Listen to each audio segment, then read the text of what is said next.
Good afternoon, all. Thank you for inviting me, and I wish to thank all the organizers and the participants today. This is the launch of a great humanitarian mission, I would call it, right?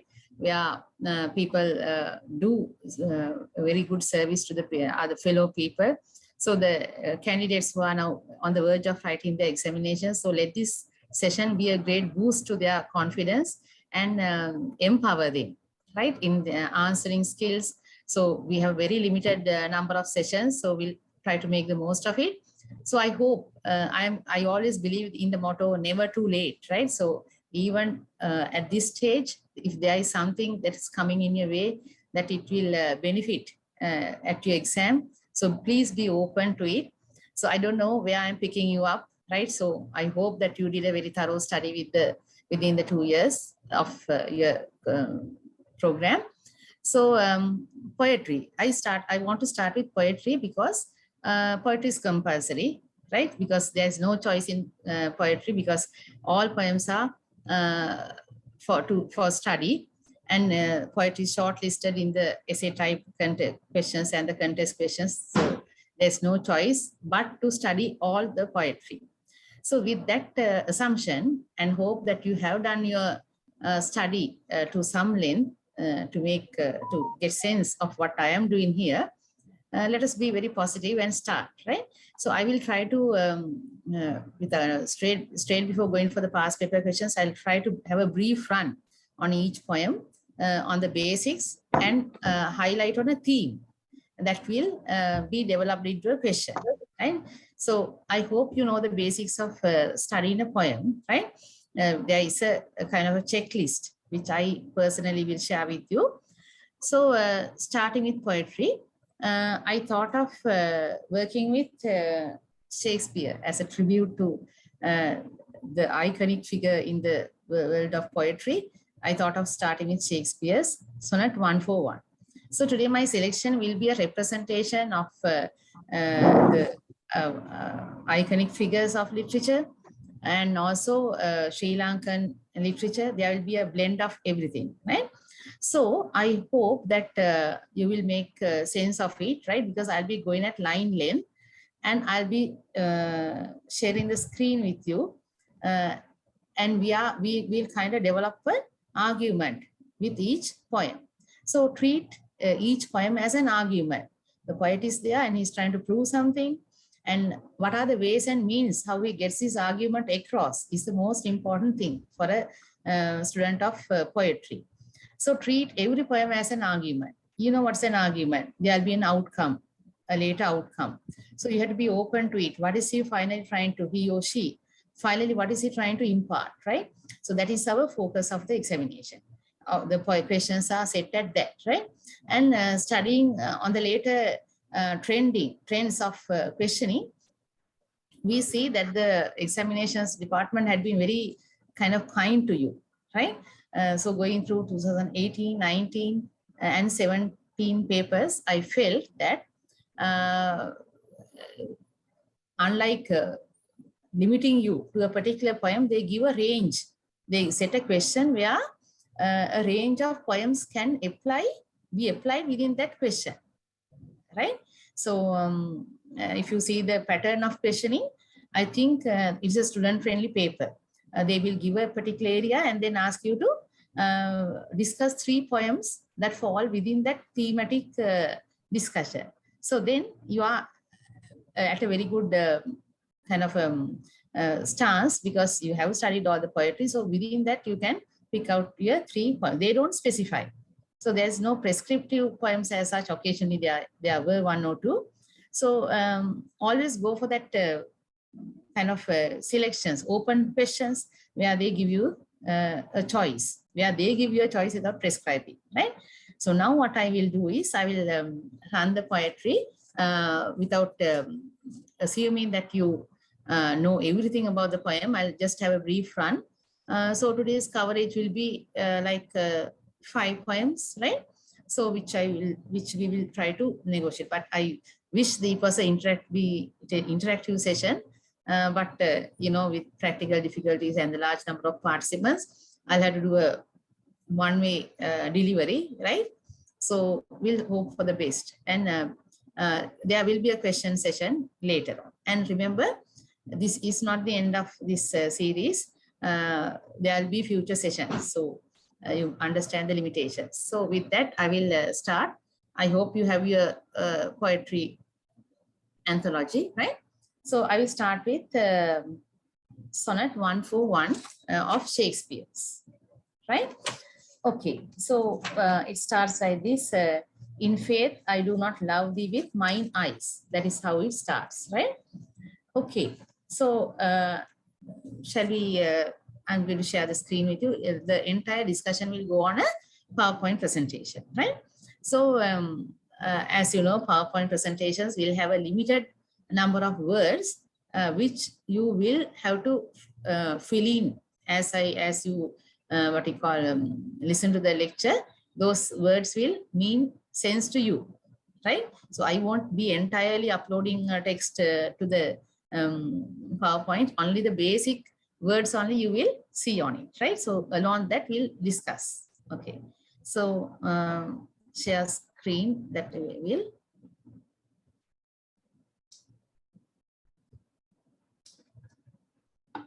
Right, so this is how it will go. So let us start now. So when you are starting a poem, to analyzing a poem, always start with the title. So in Shakespearean sonnets, you know, William Shakespeare. So I know that you have a wide understanding about his biographical information, right? So William Shakespeare falls within the years of 1564 and 1616, right? So a key figure is a very versatile person, English poet, playwright, and actor. So his contribution is much. So without investing much on his biography, which is available anywhere, everywhere for you to study, right? And also the study of a poet's biography will help you very minimally, right? Unless it is a kind of a personal element that enters the poem, a little it would be helpful. So don't try to cram everything, whatever you know about the poet into your answers. So the lesser you know, the better, right? But anyway, you have to be selective. It's always to be selective what to write and what not to write. So your introductions will have to be very focused, right? I always believe we call it a thesis statement. The question should be treated as a thesis statement. Thesis statement is where the question itself will be formulated into a statement, retaining all the keywords, right? I will give you the skills of writing introduction also. So we go to this one for one. So William Shakespeare, as you know, is a very lively character. His entire life is dramatic, personal life as well. So he's one of the rare species. You know, his attraction, sexual orientation, right? So they all come in, right? So it is autobiographical, mostly autobiographical. So, you know, he's a what they call bisexual, right? So he has romantic inclinations to the men as well as to the women. So these sonnets, he writes 154 sonnets. So within that, there's a breakdown of his focus, right? So 1 to 126 like would be the fair youth sequence, right? I hope you know everything what I say now, right? The fair youth sequence, and from 1 to 17 it is procreation sequence, and then 26 onwards it is the dark lady sequence. So by getting the poet sonnet number, you can assign, you can understand who the poem is meant for, the sonnet is meant for. So again, any number that falls within the range of 1 to 126 will be addressing the fair youth, right? So he had an infatuation. He had a Lord Southampton was his male attraction, right? So he was the focus of 1 to 126. By looking at this number, what do you understand? 141. It would be to the dark lady sequence, right? So the attitudes and his emotions change very, very contrastingly to these two categories of poems, right? So the fair youth sequence is something where he venerates that particular boy, right? His male lover. And ironically, you know, all people who play foul get their punishment, right? So similarly, a nasty thing happens to Shakespeare, according to the rumors, right? That his male lover and his female lover, they elope together. They elope, right? So then again, Shakespeare is in square one, losing either party. So his both lovers, they get together and kind of deals this particular person, right? So that was a very dramatic event in his life also. So going by that, the Dark Lady sequence is full of bitterness. So he's a very vengeful, very revengeful speaker there. So you see the contrastive attitude towards this particular Dark Lady series. So he called, even then, after that, such a betrayal also, quite interestingly, he holds a woman responsible. The Dark Lady is responsible for that elopement. Why? Because he thinks that she's the seductress, right? You know, seductress is a person who can induce a male to come her way.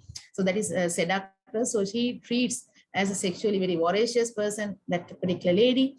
So you will see. So it helps to know these background stories. Why? Because then you can fashion your attitude to read the poem in such a way, right? By knowing the intended addressee of the poem, you can fashion to what to expect in that poem. So Dark Lady will be like a bitter poem, right? A very harsh poem in that case, because he's a very angry man, right? He loses his male lover to the female lover. So what to expect, right? Okay, then we come here now. And remember, all these sonnets go by a number only. It has no title. Originally, they are not title. The first line is used as the title. Understandably, it is that, right? So sonnets all go in numbers only. So invariably, the first line will be the title itself. So in faith, I do not love thee with mine eyes. So you can see analysis of a poem will be what? Twofold. One for the content and one for the language analysis, right? So I'll be running, I'll be synchronizing both without taking them apart. So the title, in faith, I do not love thee with mine eyes. So let it rest. And what is the structure of the poem? So when you say, when you know the structure, what do I mean? The number of lines, the divisions of the poem, how many stanzas, is there a rhyme scheme? So all come together within the structure of the poem. So accordingly, sonnets, understandably 14 lines. And you know, Shakespeare is a very innovative person. He came up with his own rhyme scheme. You know the Shakespearean rhyme scheme, right? What is the Shakespearean sonnets rhyme scheme is what? 3 quatrains and a couplet. So that 4 into 3 and a double is a 14 lines, right? So strangely, his successor was Petrarchan sonnets. So he has an influence on that also. So if you take this poem, it can be divided as 8 plus 6, going by the Petrarchan order, and also by Shakespearean rhyme scheme. It still has meaningful breakdown as a 3 quatrain and a couplet breakdown, right? So these divisions are not physical, as you see, they are all in one body, but idea-wise, they have their divisions if you read closely, right? So in faith, I do not love thee with mine eyes. So in faith is truth, in truth. So you have to understand that Shakespearean language has largely evolved over the years, and today the meanings are totally different from its original use, how Shakespeare used, right? So we have to have an understanding of that. So if you, in Shakespearean times, if you ask, why are you heavy? Today, in modern days, that question would be very offensive, right? Like body shaming, like, but in earlier times, why are you heavy is, why are you sad? Right? So you see the meanings have evolved. Some words have gone obsolete, totally out of the language, out of use, right? So that is Shakespearean language. So coming back here, so the structure, I'll be starting with the structure of the poem. So what can I tell about that? The sonnet is a sonnet, 14 lines, and then it's 3 quatrains. I don't know whether I should write these things because these are all known to you, right? 3 quatrains and couplet. So that's the style of the poem. And is there a rhyme scheme? Very important rhyme scheme. So yes, there is a rhyme scheme, A, B, A, B, and it will always go A, B, A, B, C, D, C, D, E, F, E, F, and G, G. So that's how the couplet will go on, right? So we can call them as alternate rhyming scheme. We call it the alternate rhyme scheme, right? Then going back here, so what is the importance of a rhyme scheme? You know, there are various rhyme schemes. There are tight rhyme schemes, very rigid ones, and there are the loose rhyme schemes.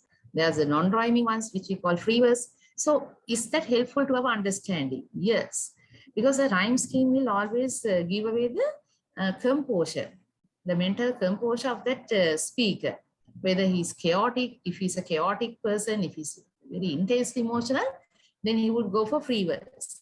And if he uses a very conscious rhyme scheme, that means his poem is going to be very analytical, he's very logical, right? So you can come into such ideas also, but not always, right? So if you see, now we settle for the alternate rhyme scheme. In faith, I do not love thee with mine eyes. So what is I here? Yes, what is I? I is a speaker. If in any poem, I will be the speaker. So we call it speaker, we call him the speaker, and sometimes we call what? The narrative voice, or sometimes we may call it perspective, right? So persona, there's a series of words that can be interchangeably used for I. So I is not essentially the poet, right?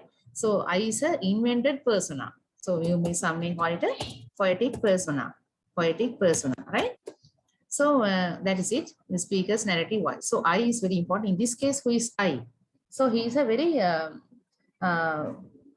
lover. So he's a lover, a different type of a lover. So we'll come up to that point, right? I do not love thee with mine eyes. I do not love thee with mine eyes. So what is thee here? So we call what? Archaic language. We call what? Archaic language. So it gives a dignity, it gives a tone of dignity to the poem, right? It gives a tone of dignity to the poem. And I do not love thee with mine eyes. So then there you have the alliteration. So I'm not going to write everything. I'll just give you a vague guide for you to think alone, right? Thee, I do not love thee with mine eyes. There is, I don't love thee with mine eyes. No, there's no alliteration, right? There's no alliteration there. I do not love thee with mine eyes. So very important, eyes. So eyes mark the sensual sensations, you know, sensual images. So eyes is a very vital organ. Our sensory organs, there are 5, you know those things, right? Where the sensual imagery comes up. What are they? Visual, auditory, tactile, gustatory, olfactory. So these, what we call them? Sensual imagery, right? We call them sensual imagery. So so what he says is that I do not love you with my senses. You know, I do not love you with my senses. So then what is he rejecting? He's rejecting his sensual love.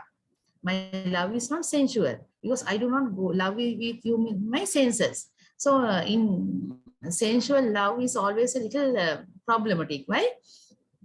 When you love with your senses for the beauty, for the voice, and for the touch and everything, that love is not very solid, not very permanent.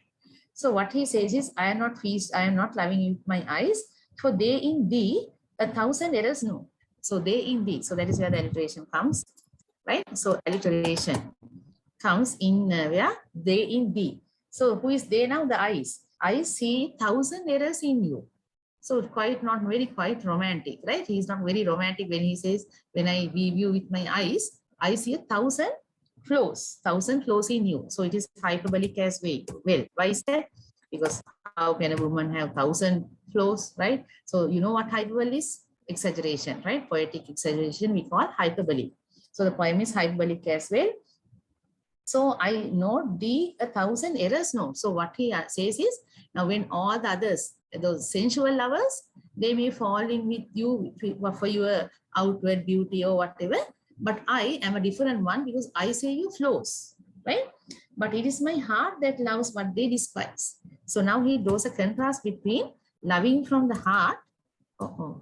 Okay, so he draws a contrast between loving with the heart and versus what? Loving with the senses. So he draws a contrast, right? Heart versus loving the senses. Okay, so according to him, his love is with the heart. So with what they despise. So there's a paradoxical line. That is a paradoxical line. Why do I call it paradoxical? Because ideally, when a person sees that many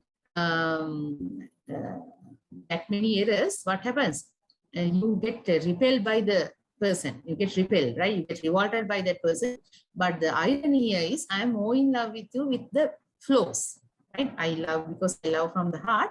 My heart is blind to all your flaws. And who, in despite of view, is pleased to do. So what he sees, he loves, right? So the flaws are totally ignored. So he is what? Heart. So heart is personified. Personification. So do I have to go for the word meanings, because personification is one of your the book of literature. You know your terms. Personification is treating, giving a human attribute to anything. So he says, but in despite of view is pleased to do. So my heart loves. It sees a lot of errors, but still loves you. No, our mind hears with thy tongue, still delighted. So he dismisses everything that is attractive within ideal woman. You lack it. Your voice is horrible. It's not that rest, right? So he says, what I see is very repelling. Your voice is also not very appealing. And your voice, your ears, now no, our mind hears with thy tongue, still delighted. So I am not very attracted to your voice also. No tender feelings to base touches prone. And I don't like your touch also, right? No tender feelings are aroused in me at your touch. So that means you are sensually a very bankrupt person. You fail to turn me on, right? Something like that. So no taste, no smell, desire to be invaded. So you don't taste good, you don't feel good, you don't smell good. So he's dismissing all the criterion where the popular lover will admire in that lady. So he says, you are nothing. In that way, you are zero, right? To any sensual feast with thee alone. So, sensual feast. People would love to go for a sensual feast, but you don't meet up that criterion. You fall behind, right? You fall behind that criterion. You are not a sensual feast. You are not a treat to the eye. You are not a treat to the touch or anything. Nothing appealing in you. Sensually, you are not appealing to me. But my 5 wits, no, my 5 senses can dissuade one foolish heart from serving thee. So what he says, the problem is, however repelling you are, one element is strongly in love with you. What's it? The heart, right? The heart is very, very stubborn. The heart is very stubborn. Why is that? Why is the heart very stubborn? 1 minute. The heart is very stubborn. Why? Because it doesn't listen to me. It doesn't listen to my wits. It doesn't listen to my senses. So, wit, talking of wits, what are wits? There is a particular criterion for wits and senses. So these are two different things, right? So these are two different criterion. I wrote it somewhere. So 5 wits and 5 senses. So they don't listen to you. Listen to the heart. So the heart is having its own way. So what are the wits must be saying? Drop her. That's what are the wits and the 5 senses are telling? My God, she's so not for you. You better drop her. But the heart is very stubbornly clinging to her. This with one foolish heart. So he's kind of objectifying the heart. Usually the heart is within the person, right? So it is a conflict between self versus self, right? Where your sensual self is rejecting the girl and your heart self is telling what? No, she's the one for you, right? So there's a inner conflict within this particular person, right? So a foolish heart from serving thee. So one may wonder, why is he calling foolish heart? So what he says is that heart is totally blind for the girl from serving thee, who lives unswayed the likeness of a man. The likeness of a man. So he's been a little anti-feministic. Shakespeare can be anti-feministic, right? What is anti-feministic? Where he ridicules women and upholds a man. So here even there's such a situation. He says, my heart is what? Unmade the likeness of a man. So he says, men are very constant. Men are very constant. So likewise, my heart is also very constant in loving you. It can never be swayed the other way. That means swayed away means to be distracted by you. It won't listen. The heart won't listen, right? The heart will continue to love you. Nothing can sway it to the other way. So the likeness of a man, just like a man. So by that, what is he telling? That women are not constant. So in the likeness of a man, it will be always clinging to you. Thy proud heart slave and vassal wretch to be. So that means he said, my heart is a slave of yours. My heart is a slave of yours, right? And vassal wretch to be. So only my plague thus far I count my gain. So only my plague thus far I count my pain. So that is a very paradoxical sentence. So, you know, a plague is something accursed, right? Now, these days also we are in the face of a plague situation. It's a plague, right? Pandemic. And I count my gain. So I count my blessings within that such resistance, right? Within such resistance, coming from where? Coming from my heart. What do? I count my gain. I count my blessings. That she that makes me sing awards me pain. So he is under the conviction that this lady, that this association with this lady is not taking him anywhere positive. It's a doomed relationship.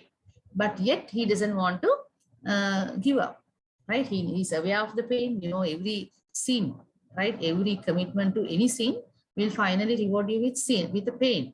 All sins are pain inflicting, right? So that is what he says, that makes me sin, awards me pain. So I know that I'm signing in for something terrible, but what happens is that pain is my gain. That pain itself is my gain, right? So the last two lines are very paradoxical. So we can analyze this. So we can self-compose a question, right? So no questions are repeated. So we can self-compose some questions. We can give it a thematic focus even, right? Our questions can have a thematic focus and sometimes a language focus. So basically, the questions may vary between these two, right? So, and the other thing is the contrast, the possible contrast, because most poems are paired up in a way that a contrast may even come to be questioned, right? So Shakespeare's two sonnets come to you with varying attitudes to love, right? So be wary of that also. So these are questionable areas, right? So this is the way how we analyze the poem, and you have to have some technical language also for you to support your answers. There's a particular jargon expected in your answers. You can't just write the average language, right? Now, for instance, anti-blazon. So what is anti-blazon?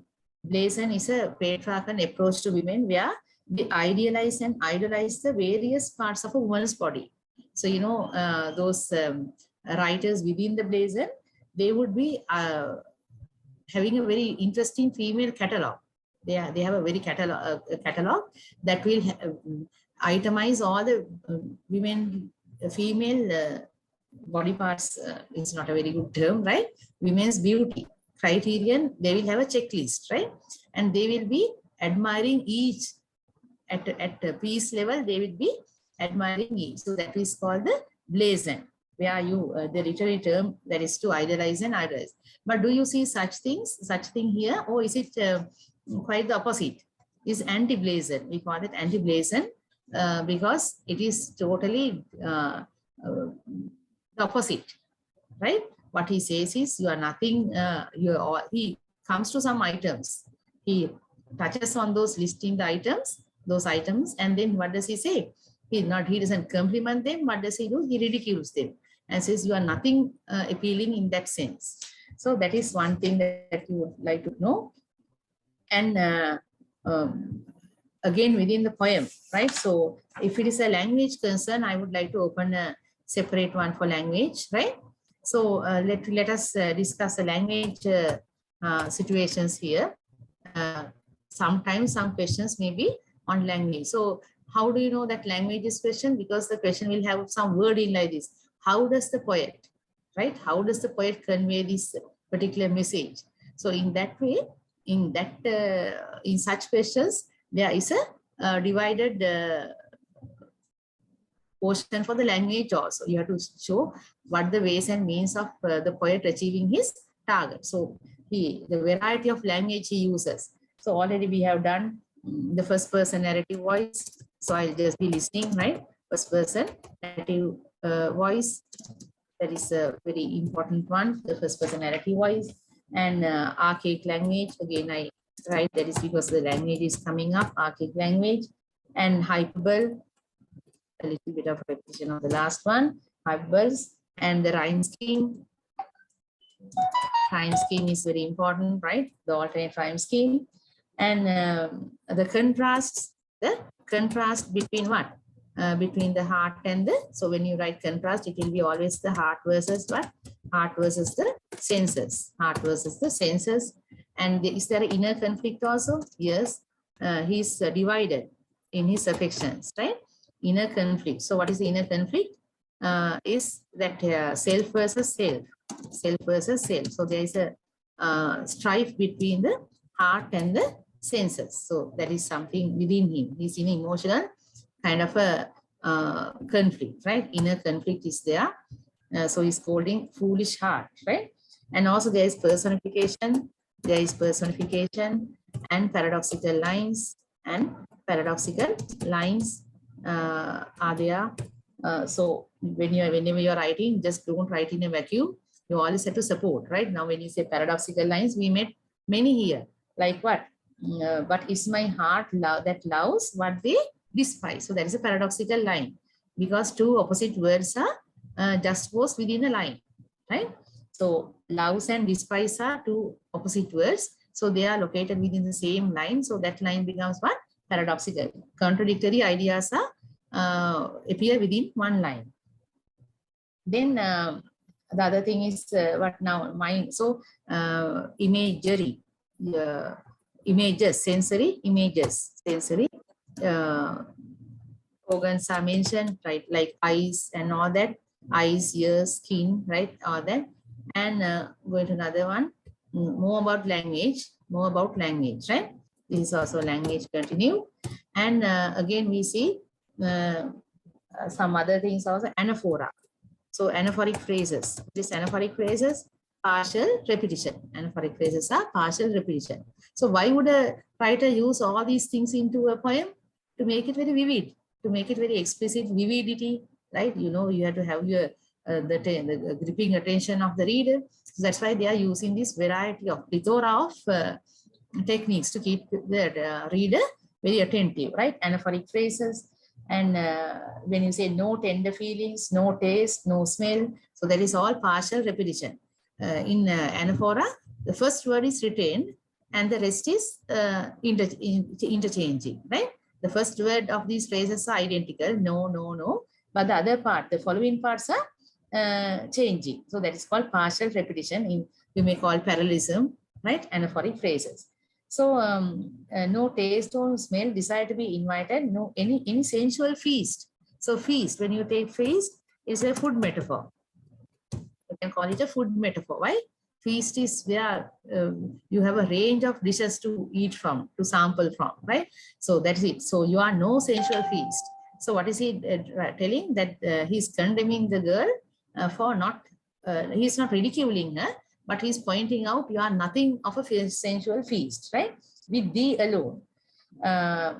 But my five wits know my five senses. So at this particular period, love, Shakespeare believed that love should be always supported by the wits and senses, not by the what you call by intelligence. You have to make always intelligent choices, right? So he is going against the directions of the senses and the wits. So wits and senses are two different words. Wits means intelligent, senses means beauty. So neither of it is supportive of this relationship. Dissuade is the opposite of persuade, right? So persuade, dissuade. So dissuade one foolish heart from serving thee. So he's speaking very objectively, but it shows his own heart. So by telling this, what is he doing? personification of the heart. Foolish. Foolish is, through the word foolish, what is he doing? He's personifying the heart. From serving thee. And then again, you see the masculinity, you may call it anti-feministic strains, right? Anti-feministic approach in the poem. So Shakespeare is mostly anti-feministic, even in drama, mostly anti-feministic. There are his heroines. But anyway, this particular poem has a way of ridiculing the females as very inconstant.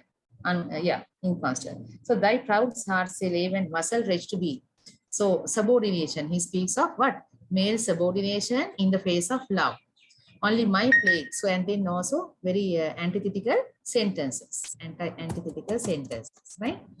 Antithetical, antithetical ideas, right? Means conflicting ideas are coming in. And any other things? Yes, the long vowel sounds. All these come under the these all come under the language, use of language, long vowel sounds. So what is the effect of long vowel sounds? Now remember, when you are answering anything with related to language, always you have to support it with the quotation, and also you have to try the effect also. So when you say long vowel sounds, what is the effect? It has a kind of a rolling effect, right? Now, long vowel sounds, for example, you can write only my plague thus far, I cannot count my gain. So long vowel sounds kind of slow down the poem, right? It slows down the poem. So that is it. And this is a monologue. What do you call this? It's a dramatic monologue. It's a dramatic monologue. Anyway, monologues are written in a very dramatic way. So what is dramatic? A gripping poem, right? So these usually, this is not the normal way that we read a woman's beauty. We see a lot of recommendations of the woman's beauty. What is he doing? He's negating. He's negating all aspects of beauty within that lady, right? Beauty within the lady. So that's it. It is not a exciting poem. What is exciting? Not a celebrating kind of poem, right? So, and also the sound devices, right? Sound devices. That is not actually, this one is not a language device. I just wrote it. Okay. So symbolism, and very important is what? Symbolism. Symbolism. What do you mean by symbolism? It's also present in all poems. Most poems, there are the symbols, right? So now heart, when you say I'm a heart-driven person, that means you are led by your emotions, right? So in this case, this particular lover is led by emotions and not by the senses. And when you say, right, the heart is there. And again, when you say the eye, the tongue, so collectively, what are they? They are the senses. So they represent the senses, right? So symbolism, when you talk about the symbolism, we have the eye. Eye symbolizes what? All the senses, sensory organs, right? Eye. And when you say the heart is symbolic of all emotions. So like that, we can draw a particular chain of symbolism in this particular poem, right? So personification is mostly there. And so that is it. So if you are going for a what you call I told you a poem has two types of analysis, for the language and for the content. Content, by content, what do you mean? Thematic. Content will be mostly thematic, right? So if you are going for thematic, how does Shakespeare explore the theme of love within this poem, right? So shall we have a brief draft also for that also, right? So I will compose a poem. I will compose one for you.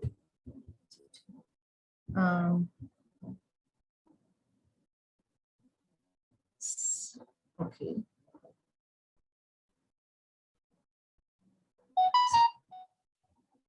Right. So if you answer the question, how does Shakespeare present love? That's a very obvious one, a very kind of the least challenging question that I can think, rather than going for the bigger multiple layered questions, you can always attempt a simple question like, how does Shakespeare present language, right? How does Shakespeare present language? So what can you tell like that? How would so you can say Shakespeare presents love in its multiple aspects, right? So firstly, what does he say? He condemns sensual love. He condemns sensual love. And what does he uphold? The spiritual love, the emotionally led love, right? And also what does he tell? That beauty, and does he dismiss the other criterion? Yes. He dismisses the popular benchmarks of love, and he dismisses the popular criterions of love, and he settles for a very basic emotion. The most powerful emotion only drive him to love this lady. So the poem is not very bitter as we expected, right? So maybe these are at the very outset of such a betrayal that he wrote this poem. Not very bitter, right? So that is it. Within this poem, how does he do it? And does he show that, does he contrast, does he gender discrimination? Does he discriminate gender? Yes, he says the male constancy is much more than the female constancy. So like a man, my heart is also clinging on to his stubbornness, right? To this relationship. So, and also how love can make a person very servile. Servile is what? S-E-R-V-I-L-E. So love can make a person very subordinate, right? Love has that power. It can drive a man to the knees. It can simply bring him to his knees. Why? Because of that subordination power of love, right? Subordinating power of love. So that is it. So make your own draft. So I always tell, rather than going for the bigger questions, you are better off with a simple question where you can attempt, right? Okay, so then that's enough time. Shall we move to the second poem, right?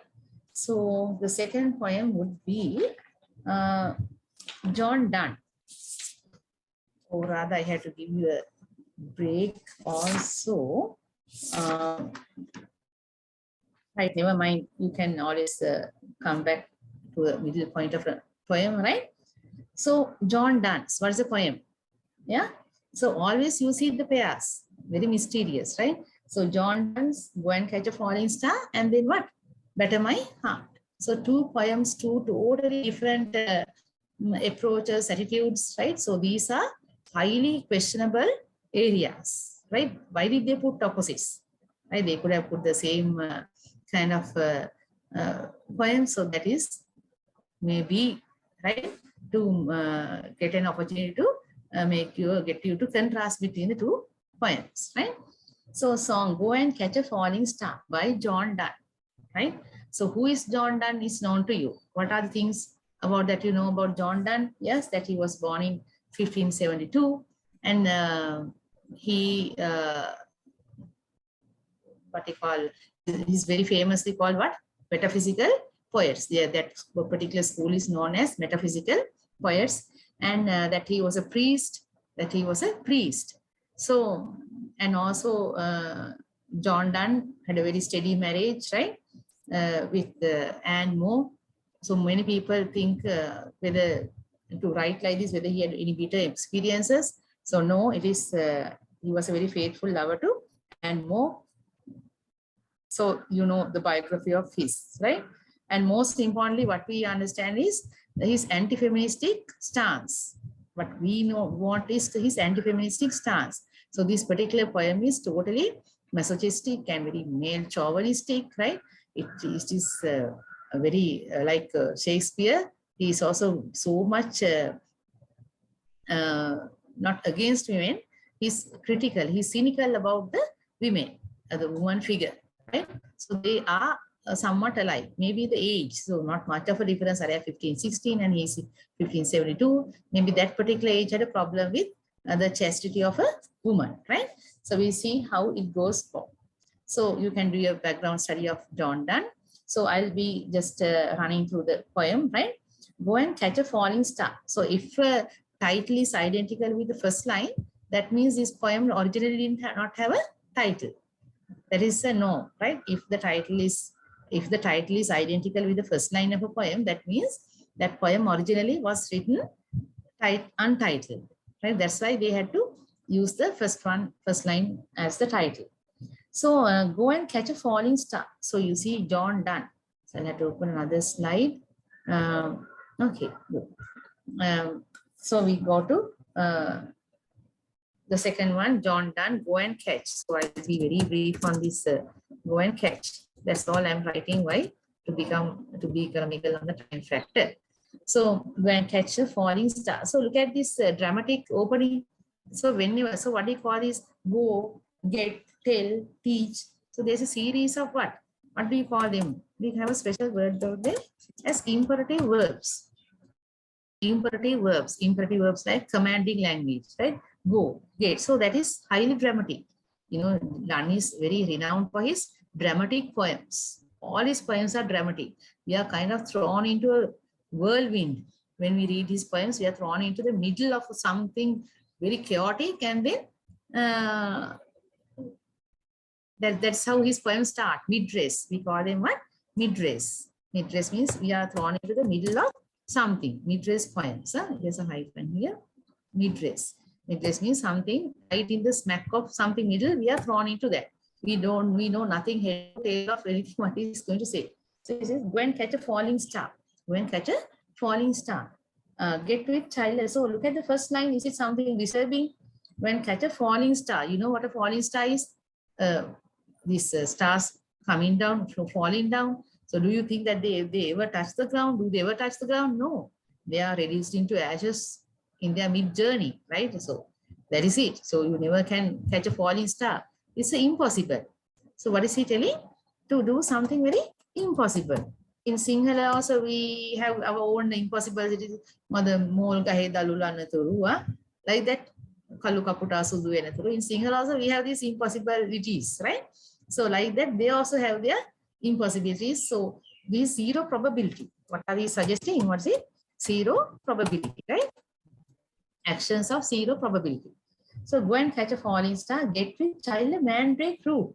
So those can never be achievable targets. Go and get with a child a mandrake root. So mandrake roots are it's a mythical plant, right? It is believed to be a particular root which has a man's legs formation at the end of it. Think of a yam where the yam is divided in two like a man in pants, right? So something like that. And also the mandrake. In that particular word also we have the man part, right? So get with a child a mandrake. So simply because there's a man in the name, can that particular man impregnate a lady? No, right? So mandrake root. And again, there are a lot of background stories. So some believe that infertility can be cured by consuming mandrake roots. So anyway, we can all call everything of this as mythical allusions. But can you call them what? Mythical allusions, right? So there are a lot of references, mythical allusions. So a mandrake or root. So these are hilarious. You know, how can you go and get impregnated by a mandrake root? Tell me, but mandrake roots came into life with Harry Potter series, right? If you remember that they pull out a particular plant and then it gives up a cry, a childlike cry. So you know what I'm talking about, right? So mandrake roots, so you know Harry Potter series also is a fantasy series. So in that you find this mandrake plant. So tell me where all past years are. Tell me where all past years are. So he's very demanding. Do you see the tone? Very assertive. What is assertive? Very forceful. Assertive, right? Very assertive and demanding. He's in anger, right? So one may think that he's a little, what you call, irritated like. Tell me where all the past years are. Now, can you ever do you know physically where the past years are banked and stored? No. Past years are gone, bygone, right? And it's only a memory. So nothing physical in that. So it's very abstract, right? Past years are simply something very abstract. Only the memories live with us. So, oh, who cleft the devil's foot? Oh, who cleft the devil's foot? Devil's foot. So, you know, devil's foot is what you call? Cleft. That means there's a web-like thing connecting these toes. Now, when you take our fingers, we don't have this web-like thing. So here along the knuckles, they have a particular webbing, right? Or a membrane connecting all the toes. So he's asking, who cleft the devil's foot? So now you see these questions and these actions suggested, are they doable or undoable? Undoable, right? They are not practical. Those questions are never to be answered. They go unanswered. Even if you find the entire world for these answers, you will never get these things. And teach me to hear mermaids singing.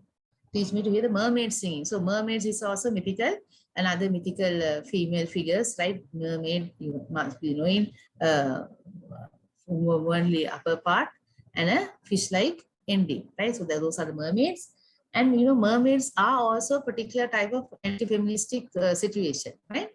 Where the mermaids are very notorious because they kind of trap the sailors. They start singing, and then the ships, the sailors get attracted to the singing, and they steer the ship to those rocky lands where the singing is coming from. And what happens? The ships crash on the rocks, and they get sea wrecked, right? So mermaids are very tricky lives, right?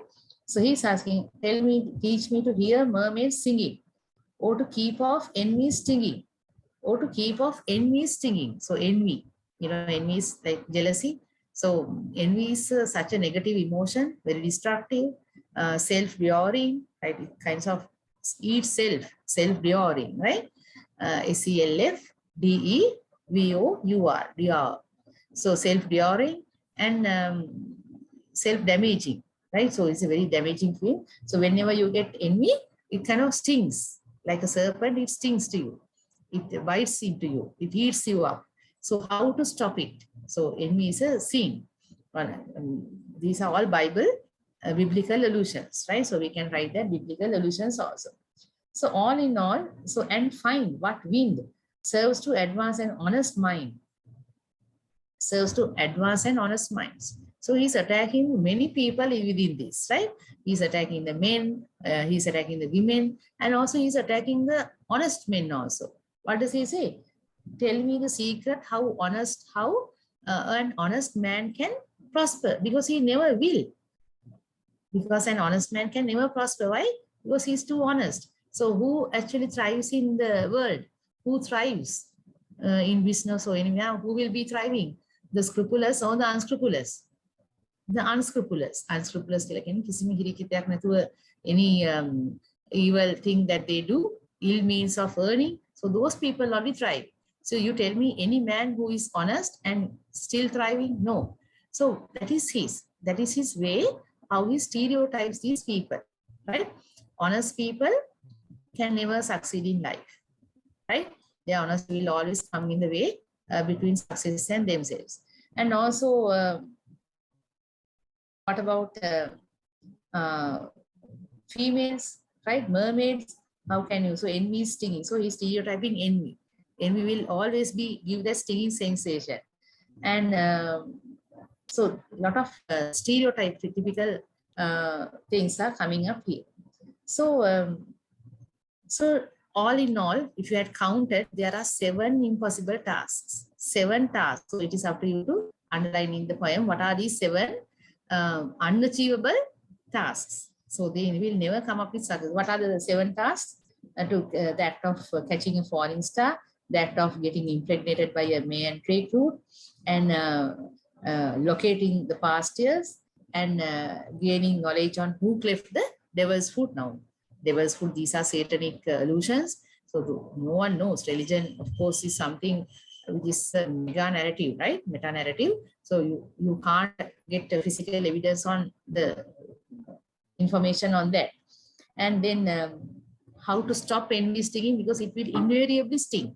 If you are with envy, it will invariably sting. So that is his surety, right? He's so sure. He's so confident that none of these acts are achievable targets, right? So list, there are 7, remind you, up to you, right? And what means serves to advance an honest mind. So he's very sure that honest people will never succeed. So that is one length of the poem. right? So if you go through the first 9 lines, there are some divisions in this poem, right? So then that part is finished now. Firstly, he tells. Now, who is a listener then? The listener could be a friend, somebody, right? It could be a friend or the reader maybe. So he's giving some challenges. He's giving some challenges that are unachievable to the reader. Then comes the second wavelength, the second phase, right? So if thou be born to strange sights, things invisible to see. So if anything beginning with a if is a hypothetical condition, so we call it also hypothetical if. Anything starting with if is a hypothetical condition, right? If thou be born to strange sights, if thou, so thou is you, thou is you. So what is you then? A second person pronoun. You is a second person pronoun. So whenever second person pronoun, in short, you or thou enters a poem, the entire poem becomes the first person narrative voice, right? Now, up to now, you may never see a variation of I. Now, when we say first person narrative voice, you will be hunting for the word, but I, where are these words? I, me, my. So always I, me, my may not appear in the poem, but look out for the second person pronoun. The moment you find the second person pronoun, the entire poem switches to the first person narrative voice, right? Whenever you say you, there should be I. Am I clear? So to say you, there should be I. So I may not physically be in the poem, but if you is there, I is also there. That's it. And if thou be born to strange sights, so if you happen to go sightseeing, traveling, so he's telling to the friend. So maybe the friend is a travel kind of a great traveler, right? The avid traveler.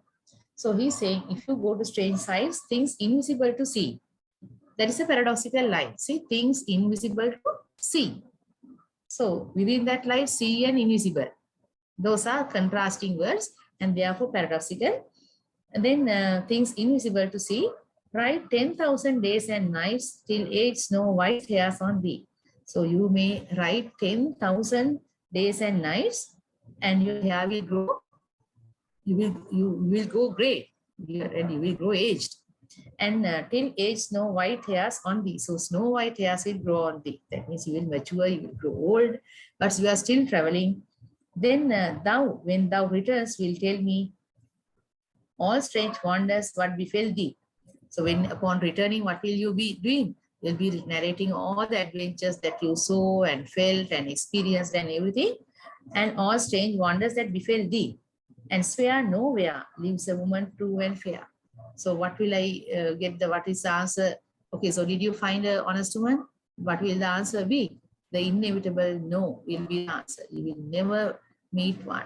So done is the not done. Mind you, it is not done. We are no longer having done in our discussions persona, right? So the persona is so sure, so confident that there will be no girl who will meet this package or the criterion. What is it? Truthfulness, beauty, and honesty, and chastity. So they all will never be in one girl, right? If beauty is there, the other aspects will be suffering, unwanted, right?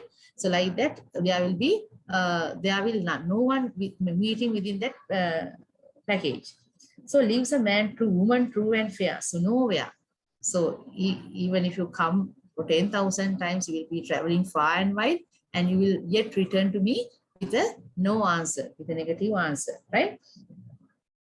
If, and again, within that also he is classified that if thou finds one. So let us be hopeful that there was one woman in the world of that.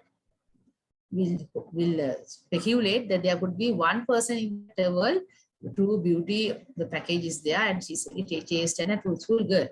But if thou finds one, let me know. Let me know. So you have to tell me if there's a girl like that.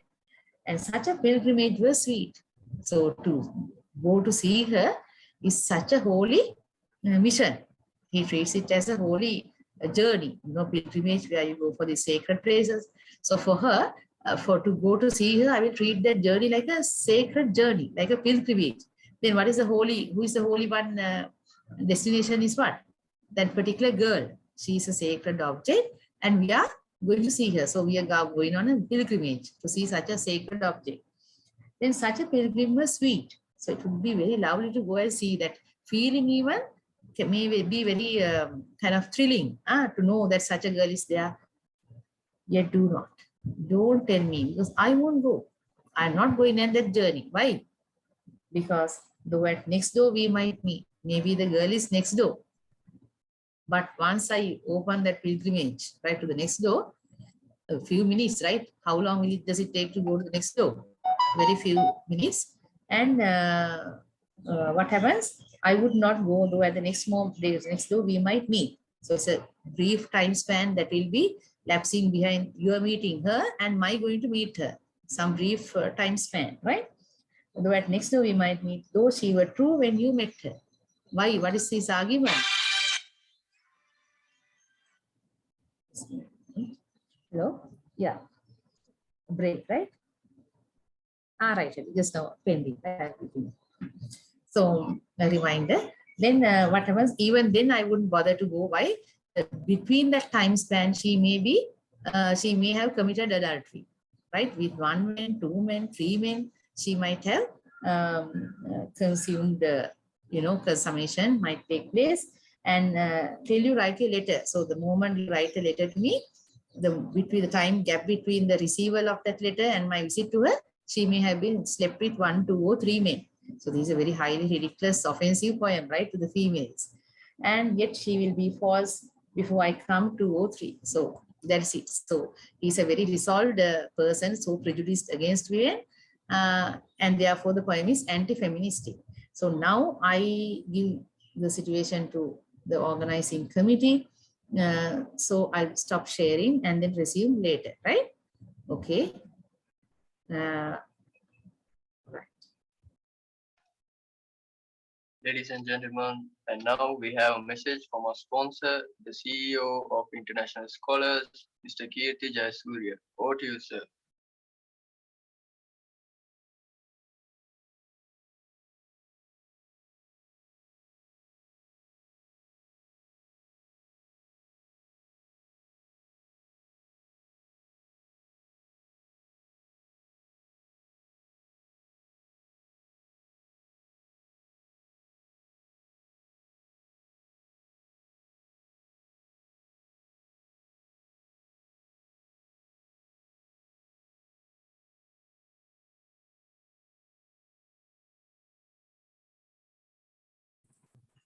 Okay. Good evening to all of you. Thank you very much for the opportunity to provide this presentation on career guidance. I hope it is going to be of value to you because selecting the correct career for your future is very important. And yes. And as Mr. Omar Mohideen said, I'm Kirti Jayasuriya. I'm the CEO of International Scholar. A brief introduction of myself.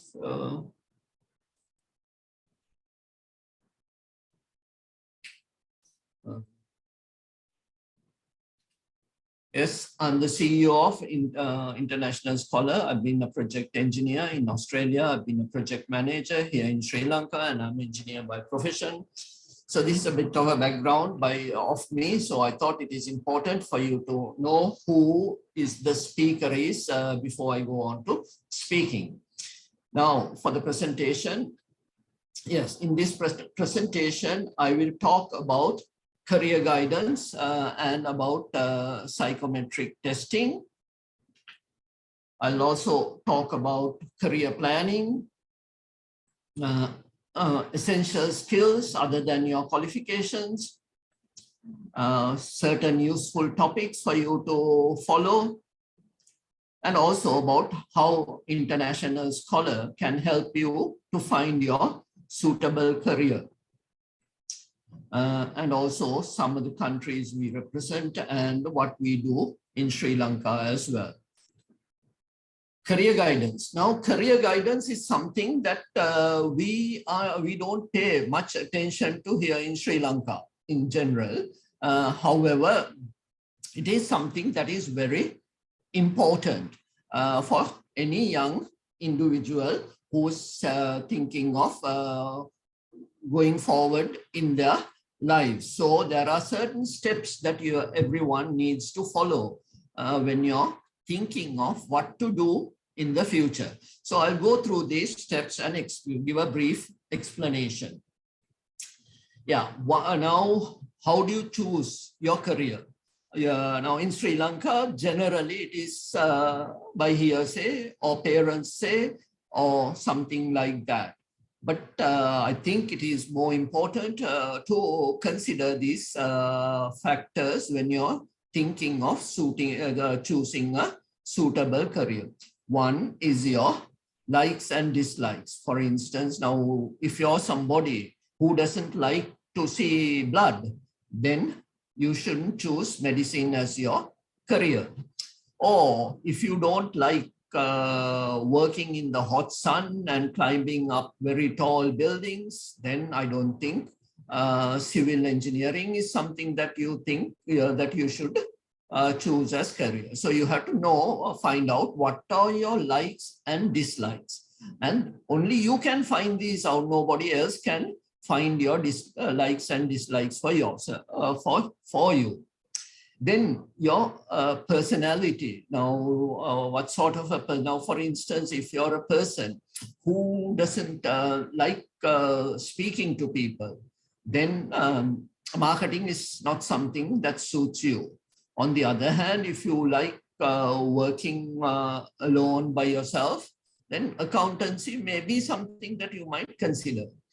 On the other hand, if you don't like sitting in front of a computer all day, then you shouldn't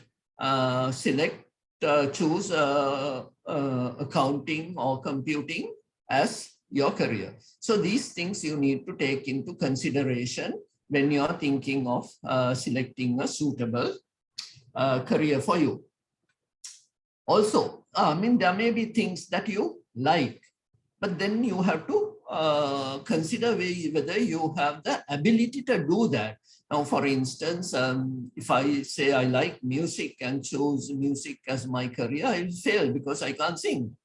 So you have to know your abilities. Now, if somebody doesn't like mathematics and that person wants to do engineering, I don't think it's a good choice. So you should know what your abilities are when you're selecting a profession. Also remuneration. Now, for instance, you may like to study Greek history, but if you study Greek history, you might not get paid well. Then on the other hand, if your parents are rich and you don't need to get paid a lot of money, you might be able to take up the profession that you like. So it all depends on an individual basis, but remuneration is something that you have to consider. If I choose this profession, whether I'll make enough money for a living, or whether I need my profession to make money for my living is something that you need to consider. Lifestyle aspirations. Now, for instance, what do we mean by lifestyle aspirations? Now, for instance, if you're a person going to go in the hospitality industry, then you have to be mindful that you're working when everybody is your family and everybody is on holiday. If you chose to be an airline pilot, yes, it's a very nice job. You can travel around the world and go to nice places, but you also should know that you will be living out of suitcases for a long time and you might miss certain important functions in your family. So these things, again, you have to consider when you're choosing your career. And you should also talk to professionals. They are the people who will be able to best guide you in selecting your profession because they know what the profession actually involves. And by talking to them, you can get a fair idea as to the ins and outs of the profession, and you can then gauge whether these things suit your likes and dislikes, your personality, your abilities, your lifestyle aspirations. All that you can find by talking to these professionals. Also, when you're thinking of selecting a career, or when you are going about this, you must have set targets. In the next 5 years, I will achieve this, and in the next following 5 years, I'll achieve that. So like that, you must set targets and goals. If you don't set targets and goals, then it will be a case of just running up and down football pitch without scoring. So you must have targets and goals. And there is what they call psychometric testing. Psychometric testing will also help you to decide on your career, because that will give you an idea as to who you are and what you are like, and also how that matches with different professions. So with psychometric testing, if you want to know more, we at International Scholar can provide you free psychometric testing to anybody interested. Okay, once you have decided this the career that I am going to follow, then I should plan how to go about the chosen career. So for that also there are certain steps, and one is your educational qualifications. Now educational qualifications are very important, especially in the Sri Lankan context, because now, for instance, if you select medicine as your profession and you do an MBBS degree, whether you will be able to come back to Sri Lanka and practice as a doctor, because to practice as a doctor, the Sri Lanka Medical Council need to recognize your qualifications. You may graduate from Oxford or Cambridge, but unfortunately, Sri Lanka Medical Council doesn't recognize degrees offered by Oxford and Cambridge, or for that any other leading medical schools in those countries. So even if you have a degree from those countries, if you want to come and practice medicine in Sri Lanka, you can't, because you haven't graduated from a medical school that is recognized by the Sri Lanka Medical Council. And also, even if you graduate from a medical school that that is recognized by the Medical Council, if you haven't done physics and chemistry for your A-levels and achieve 2 C's and 1 S, you can't, your qualification will not be recognized by the Sri Lanka Medical Council. But this is not only medicine, even engineering, and there are other professions which the qualifications alone will not permit you to practice in Sri Lanka. So you have to be mindful of that. Again, at International Scholar, we can help you to with this finding a suitable qualification where you can get it. Availability of the courses. Now, courses, now sometimes I know some people from time to time come and ask us, they want to do genetic engineering. Now, genetic engineering is not a subject that is commonly offered by many universities. Genetics as a subject is offered within biotechnology, but it's as a program, it's not offered. So whether the course that you're thinking of is available and where it is available, you have to know and plan for. Yeah, and where to study, whether you want to study here in Sri Lanka, whether you want to go overseas, whether you want to study part of the program here in Sri Lanka and go for the remainder of the program overseas, then will the qualifications be recognized here in Sri Lanka? So all these things you need to take into consideration when planning your career.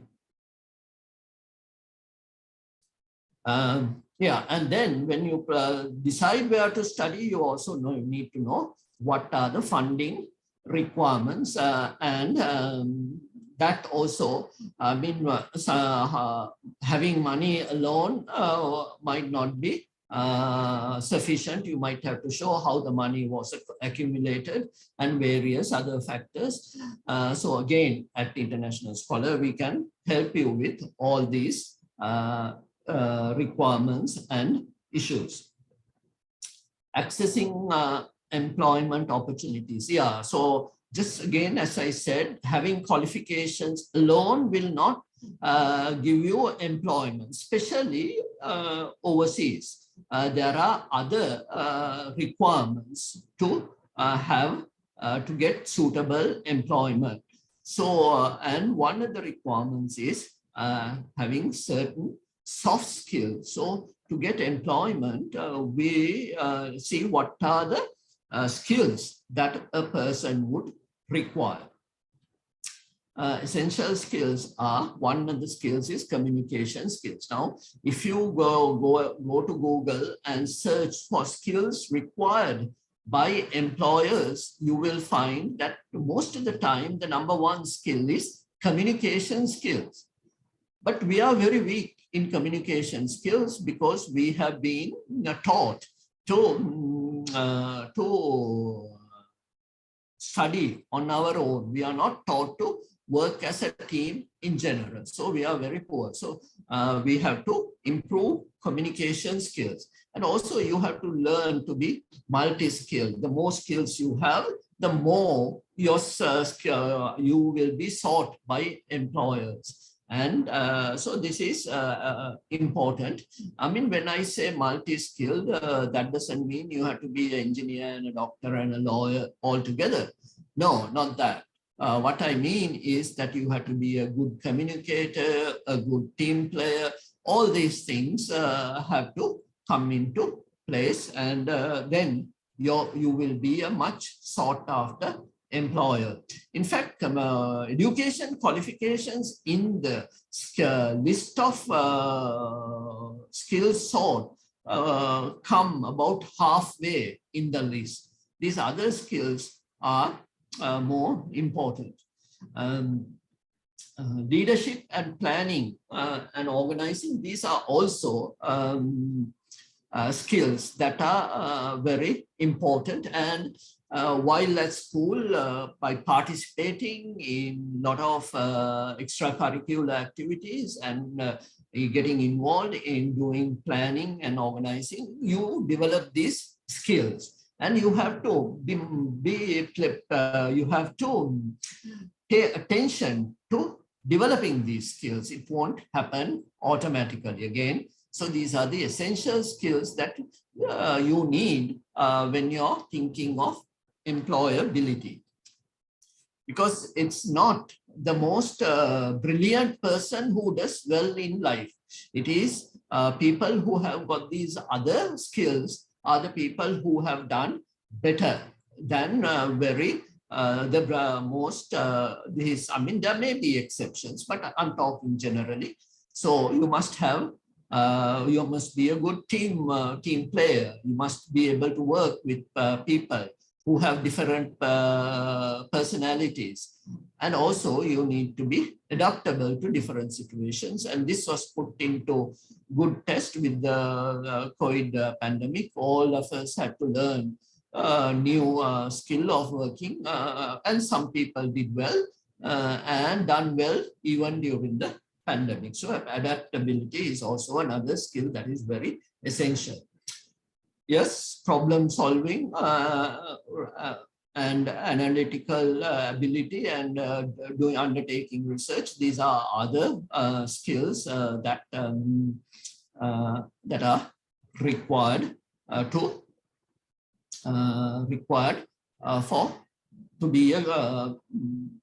be able to access employment.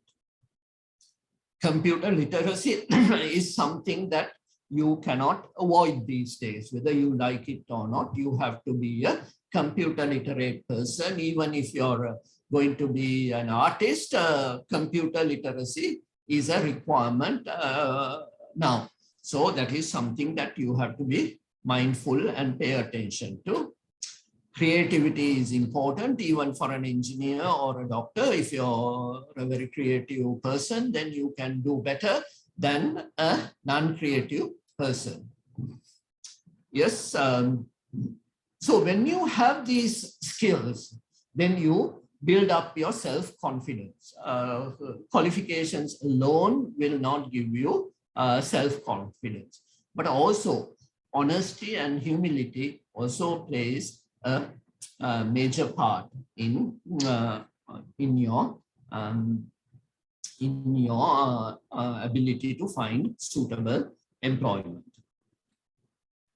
Yes, certain topics to read are skills sought by employers, leadership skills, habits of successful people, habits of great leaders. And one other thing is you have to study what are the future-proof careers. Now, unlike those days, today, what you learn today may be out of date tomorrow. And so you have to know what sort of careers will be future-proof or will be protected from technological onslaught on the careers. So you read these topics, and that will be very useful for you in the future.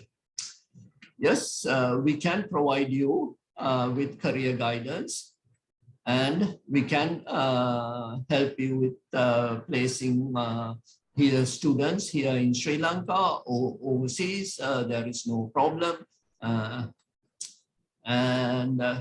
Yeah, again, we can now for instance, a student may not be very rich, and they might not be able to go overseas, but they want to do engineering. So locally, what can they do? So we can help you. We don't charge any money for our services. And we can also help you with pathways to studying overseas. We can give you information on scholarships and about visa procedures, and also about post-study opportunities. We work with these countries and we can help you there. And we have another website, Sri Lanka Scholar. So, and you can visit this website and go on. Yes, I very quickly ran through my presentation because I didn't want to eat into other people's time, and therefore I didn't go into detail in explaining much of these things. And one of the things that I want to emphasize here is that every person must learn to market themselves, because one of the things is more than what you know, who you know matters, and more than who you know, who knows you matters. So you have to learn to market yourself.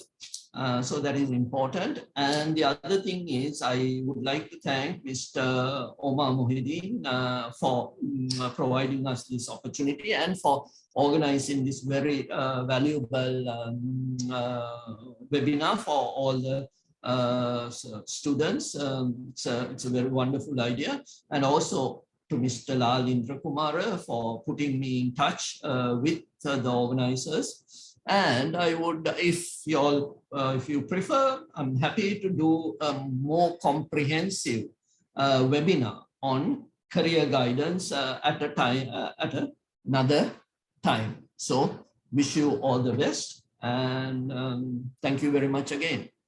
Bye for now.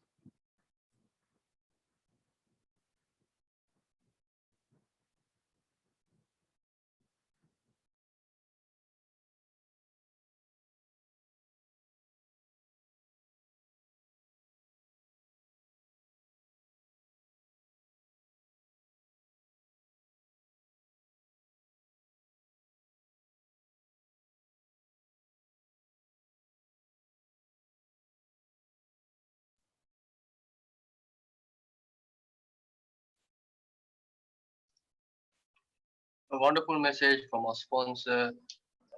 And now I would like to play a video from our sponsor, International Scholars.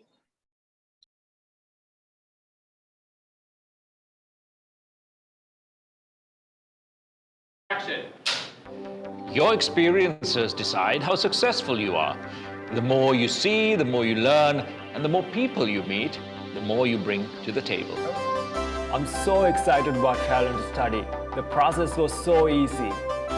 I can't wait to meet new people and have adventures abroad. As excited as I am to study abroad, I'm thrilled to bring back the skills I learned. Studying abroad has been a concern for a while. But now, countries such as the UK, Canada, Malaysia, Australia, and New Zealand have opened up to international students. Life is about learning. Be passionate and live through the wonderful opportunities that International Scholar can offer you. The world is opening up and amazing opportunities are waiting for you. Visit www.internationalscholar.com to explore your options of studying abroad.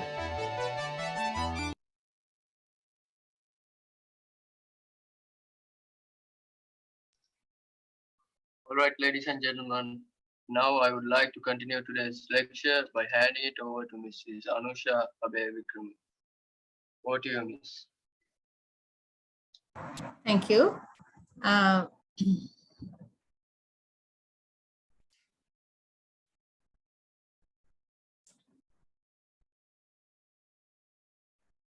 Right. So we were discussing this. So I'll take you up to a past paper question. This is 2018. So to see the questions have been worded, right? So in my opinion, they are like a very now see, right? This is 2018, right? Yeah, 2018. Now see the poetry part. Now we learned only 2 poems. So even with the 2 poems, even within the 2 poems, still we can answer these questions. Shared issues, sorry.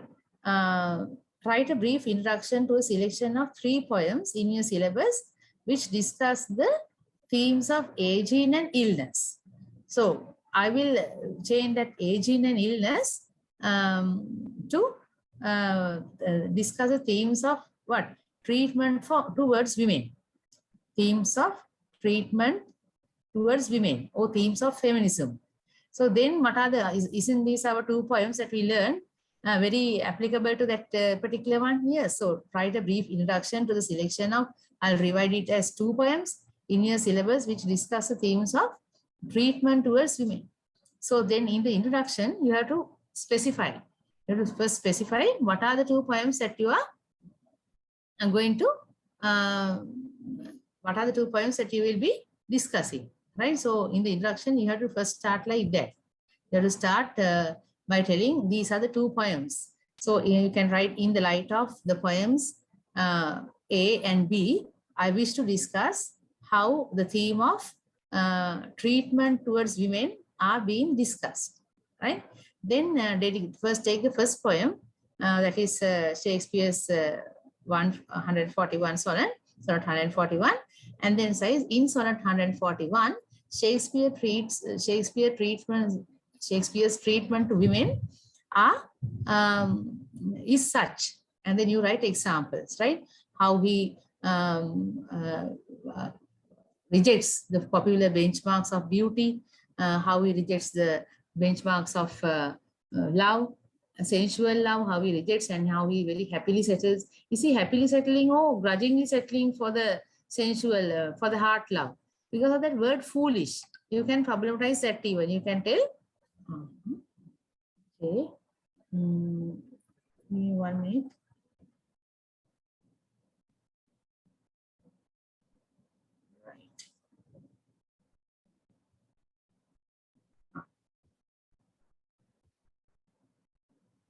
I'm getting a message as failed to start the video camera. How could that be? Can somebody interfere with this start video, and then when I try to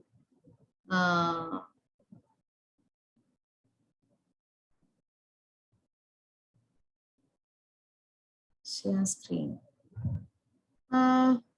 Screen share. For some reason, the video camera is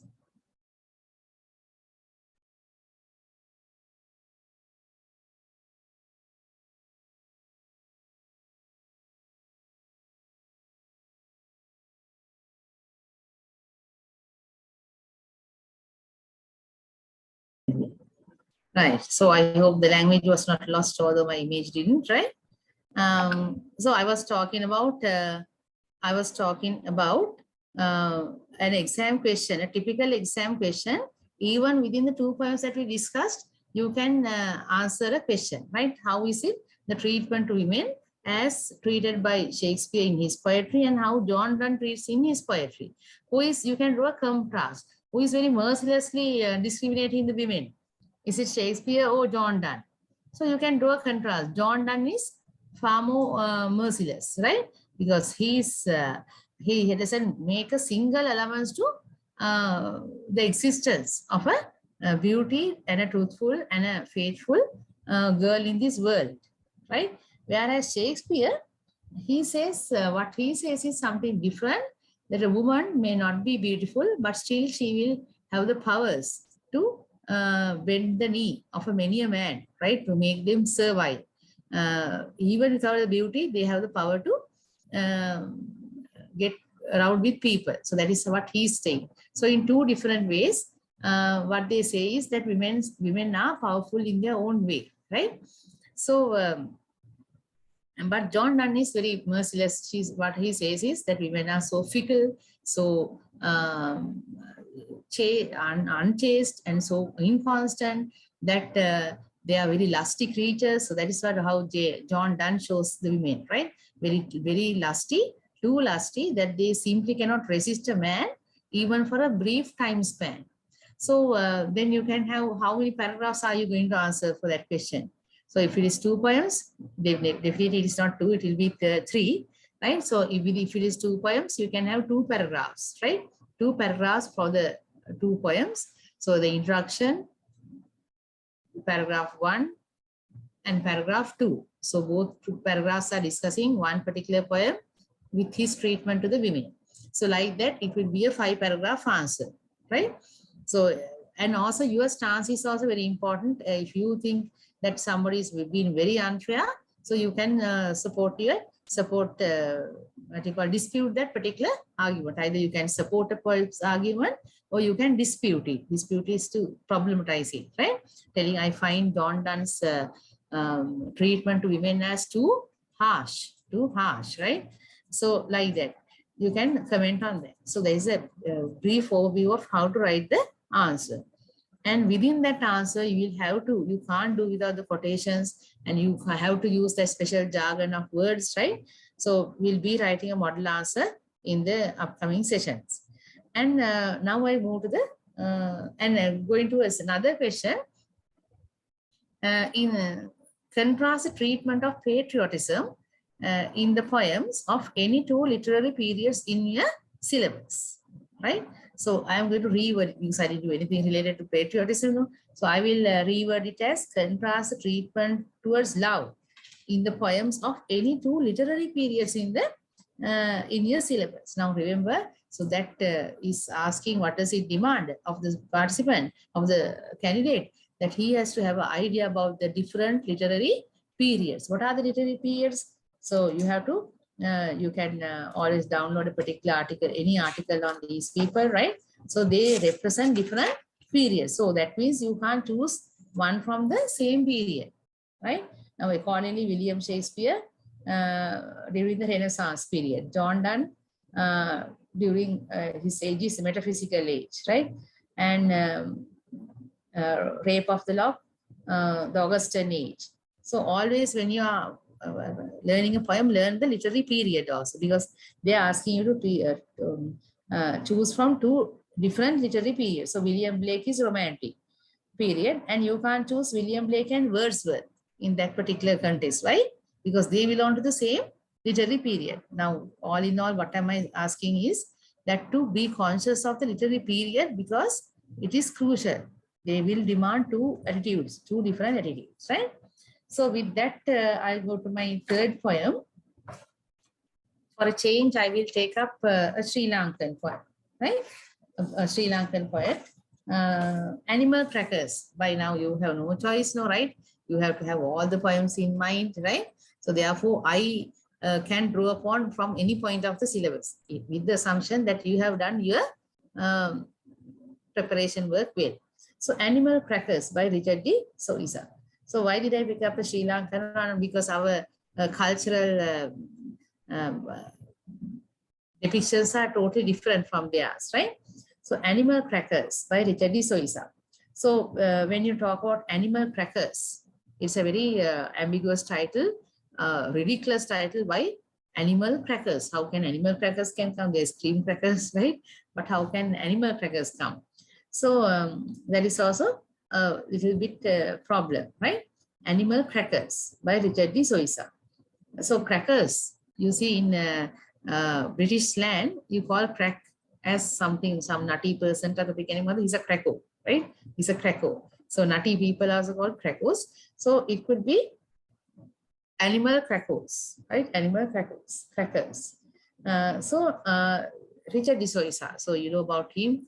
He was a very political activist, right? So he sacrificed his life in 1993, some around that period. He was abducted from home and killed because of his political stance was a little agitating, antagonizing certain groups, right? So he was abducted and killed. So he was a very versatile character, and he voiced his protests against that existing regime very openly and very fearlessly, right? So that was the price that finally he had to pay for. So Animal Crackers by Richard D. Soisa. And remember, there's another poem in your syllabus, if I remember, Birds, Beasts and Relatives. So who is the writer of that? If you go through your work, birds, beasts and relatives, do you have that poem in your selection? Right. No, I think this is the only one. Right, we see. Focus on this poem now, Animal Crackers. So his poetry is very revolutionary, right? It is essentially political. Sometimes his political stances are camouflaged with particular allegories. You know, his poems are mostly allegorical. What is allegorical? Where he will choose a parallel situation to depict a real situation that is ongoing in the homeland, right?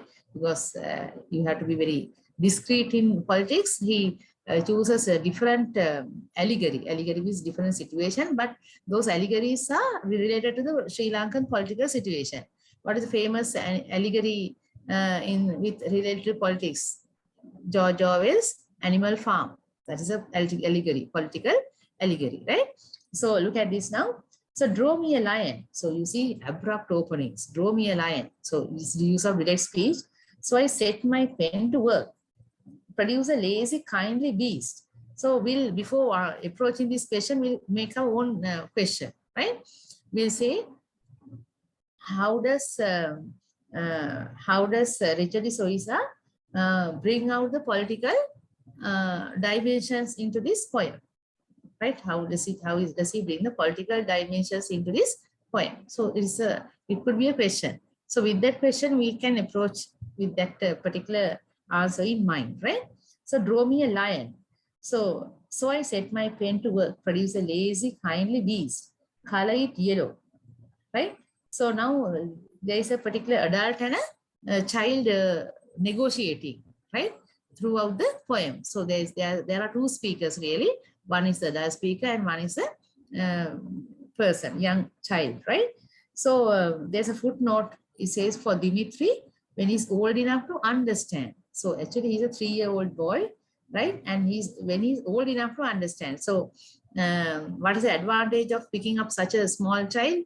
Because that child's innocence, He doesn't know what is going on.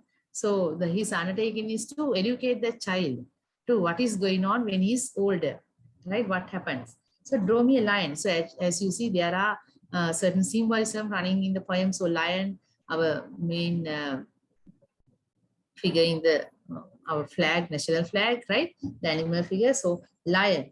So then lion depicts the majority of Sinhalese, right? Lion is a Sinhalese here.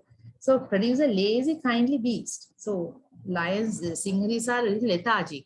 What he says is the Sinhalese are a little lethargic, not very active, right? Kind of a slothy attitude in lions also like that. When they have their oversized meal, they hibernate for a long time, inactive, submissive, right? Inactive. So that's what he compares the lion to the Sri Lankan, the Sinhalese race, right? A lazy, kindly beast. Color it yellow. Color it yellow. So does it bite? So the young one, in his all his innocence, he's asking, does it bite? Does it bite? Sometimes. Does it bite? Sometimes.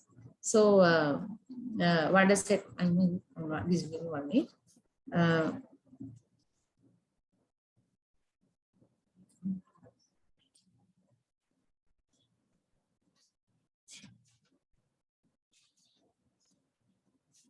Right. So right, we are here back here. So does it bite? Does it bite? So in his innocence, he is asking, does it bite? Sometimes. So this could be the most innocent dialogue between adult and a young child.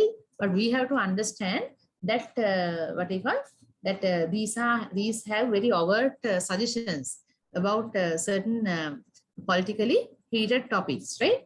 So does it bite? Sometimes, but only when it is angry. So inherently it is not violent, but when it is provoked, when it is antagonized only, it will react in anger.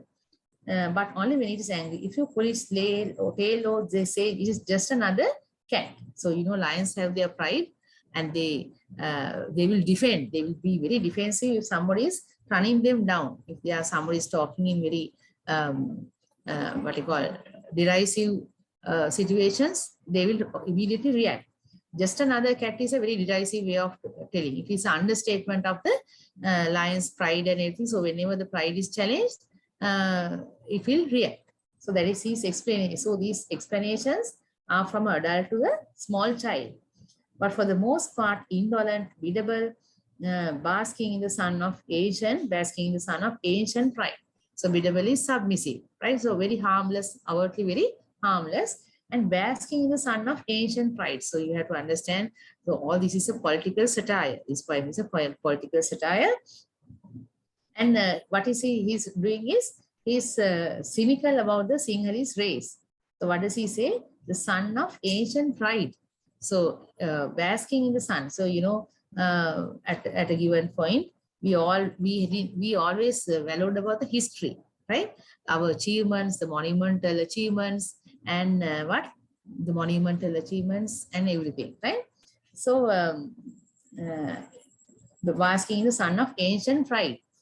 So Sinhalese have a way of being very boastful of their past achievements, but their present is questionable.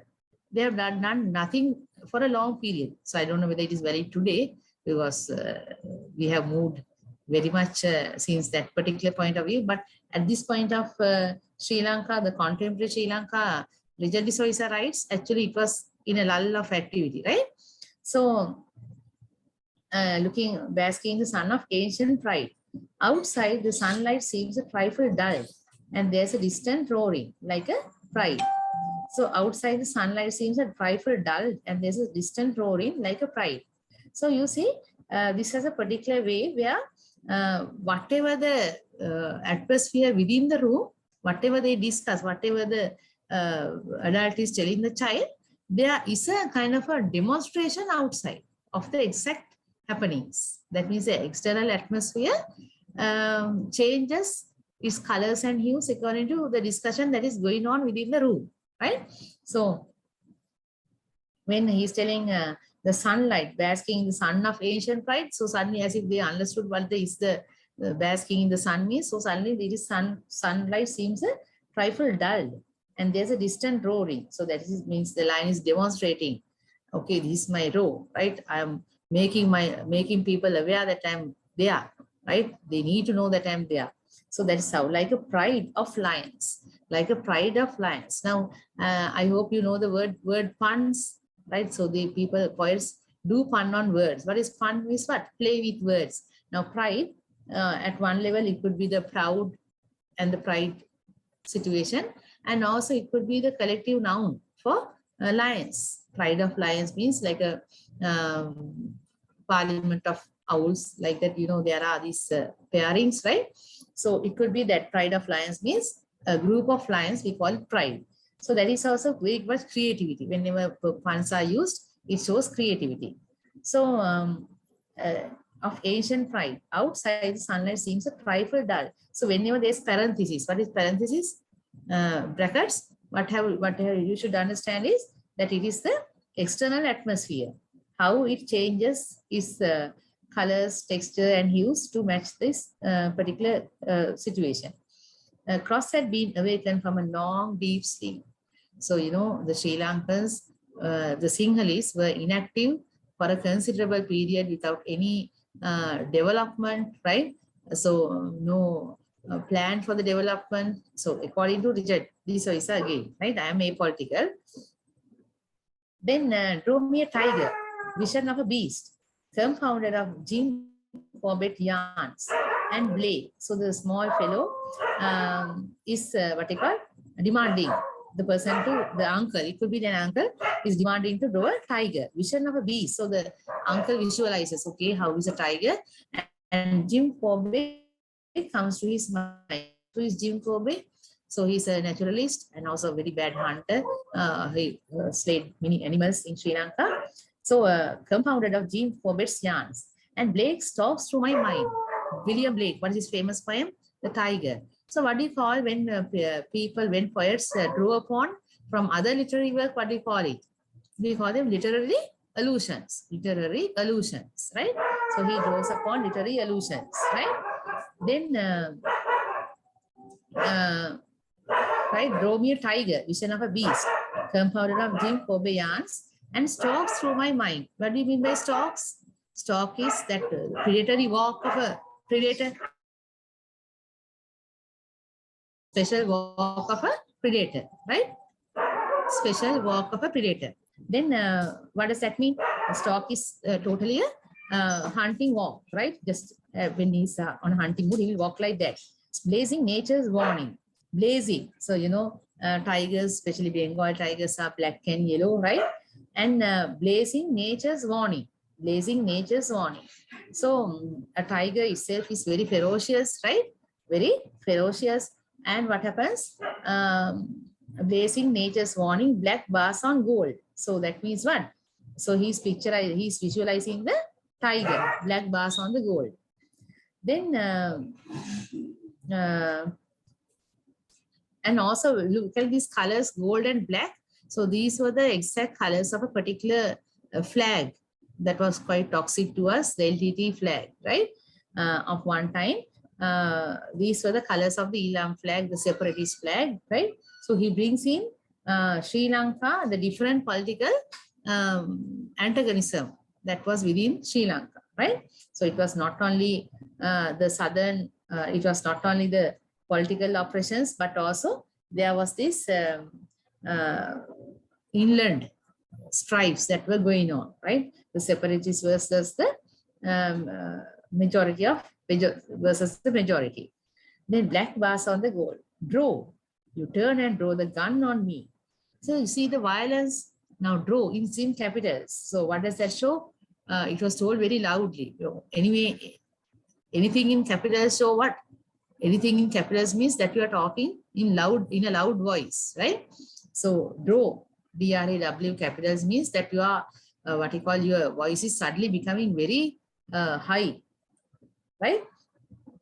You turn and draw the gun on me as if to show that 3 years with old understands sportsmanship. So what does that mean? So you draw the gun on me. So children, even small children, even when they are born and bred in a violent context, what happens? Violence becomes very naturalized.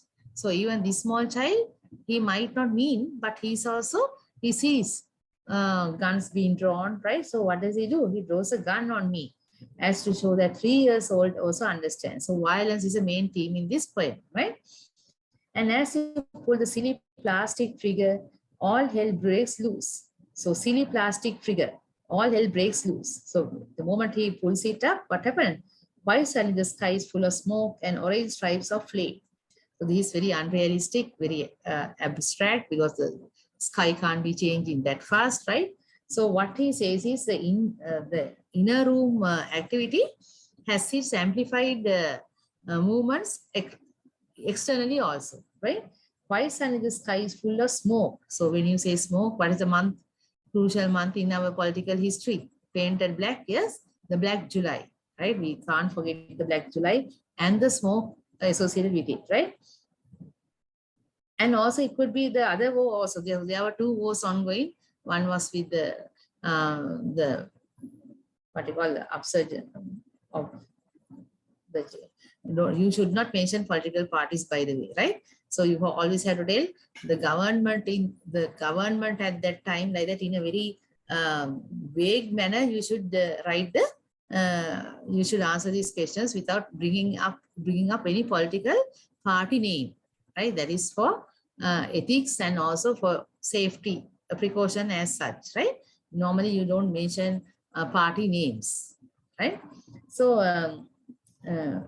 then full of smoke and orange stripes of flame. So that reminds of the Black July, right?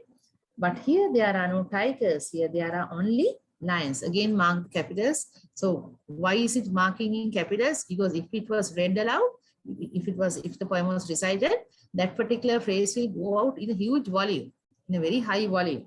Like, but here there are no tigers. Here there are only lions. So actually that is a particular slogan, not a slogan really, a particular statement issued by a particular, always I say particular, a head of the government, particular president, right? In the past era, he only mentioned that of these two, of this statement, there are no tigers, here there are only lions.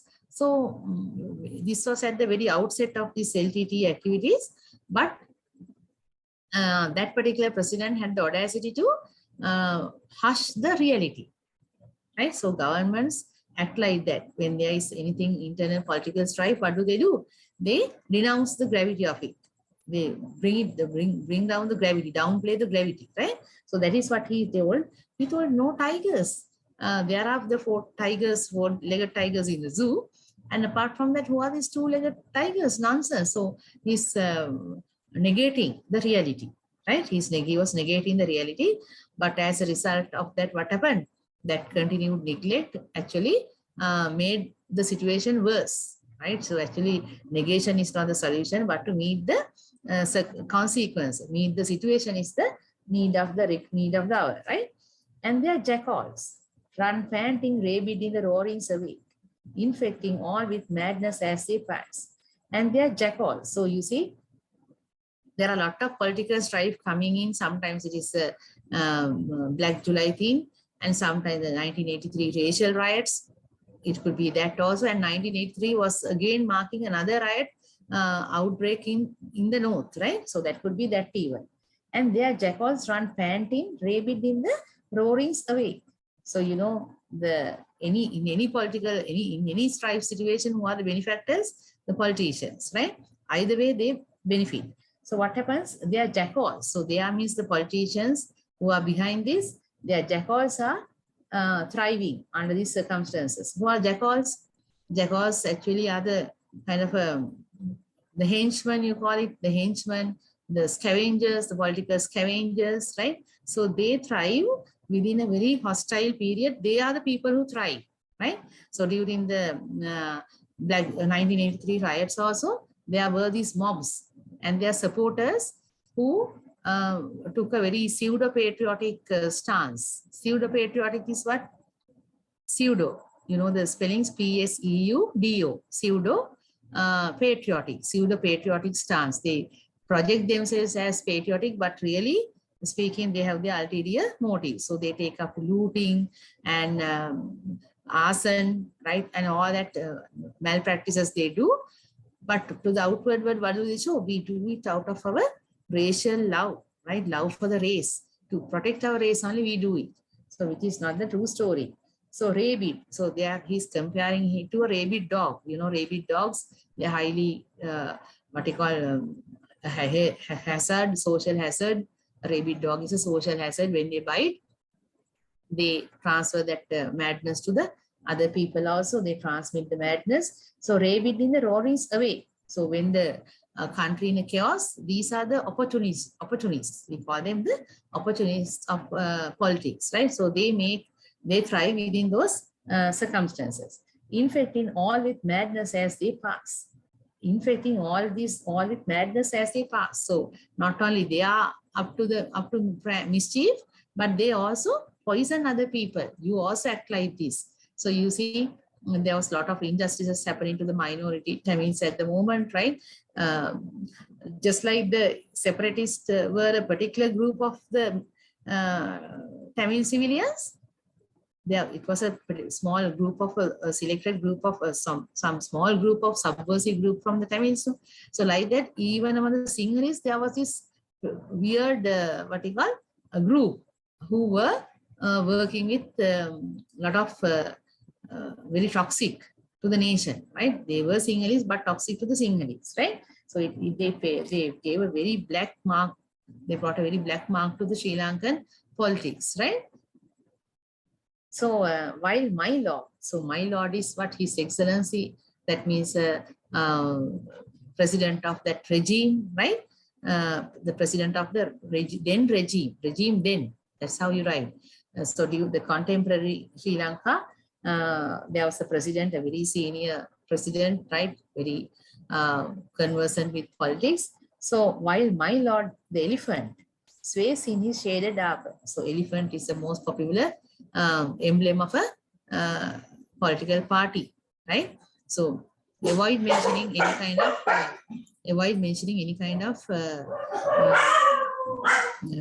mention of any political party, right? While my lord, the elephant sways in his shaded arbor.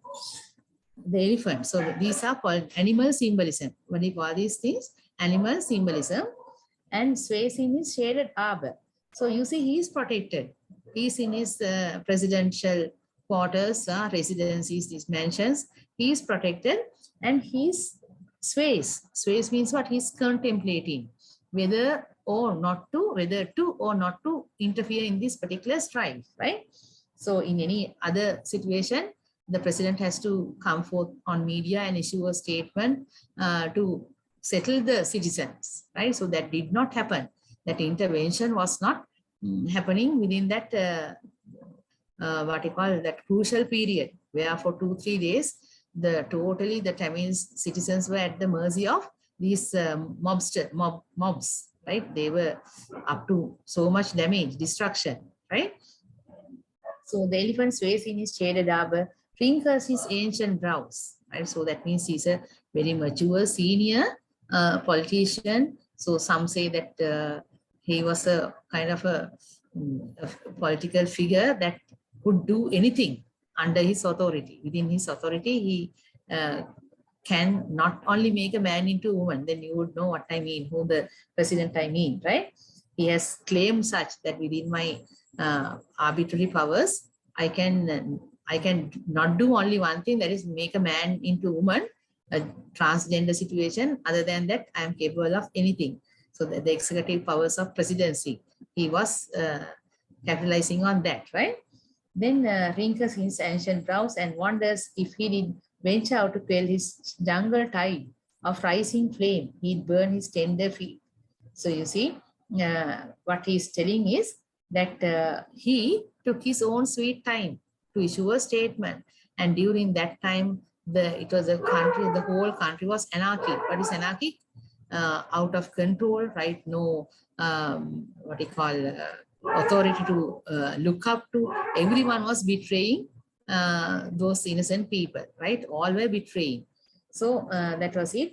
He did not venture out to quell this jungle tide of rising flame. He'd burn his tender feet. So these have overtones of political selfishness, right?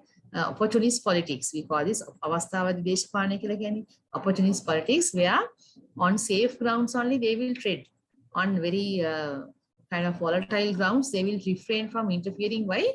Finally, every politician will have the vote in the mind, the final vote in the mind, right? So the most valuable is existence depends on the vote. So therefore, he will be very careful within that. He does not want to antagonize either this party or that party. He's playing safe, but in the circumstances, he's kind of placing the innocent lives in a lot of hazard. Okay, so but to burn his tender feet.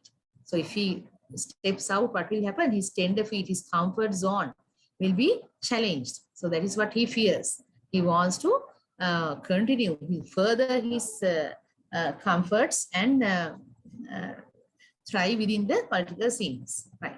Give me just a minute, right? Okay.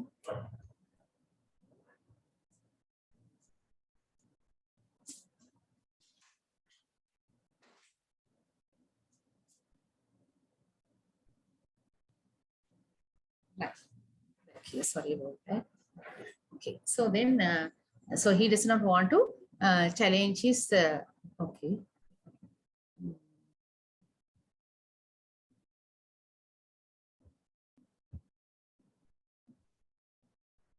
Right, he does not want to challenge his comfort zone. So therefore, he is playing very safe at the cost of many lives. Sadly, so many lives lost due to his selfishness. So put down that gun again. If you do and you are good, I'll draw a picture of an elephant, a curious beast that you must understand.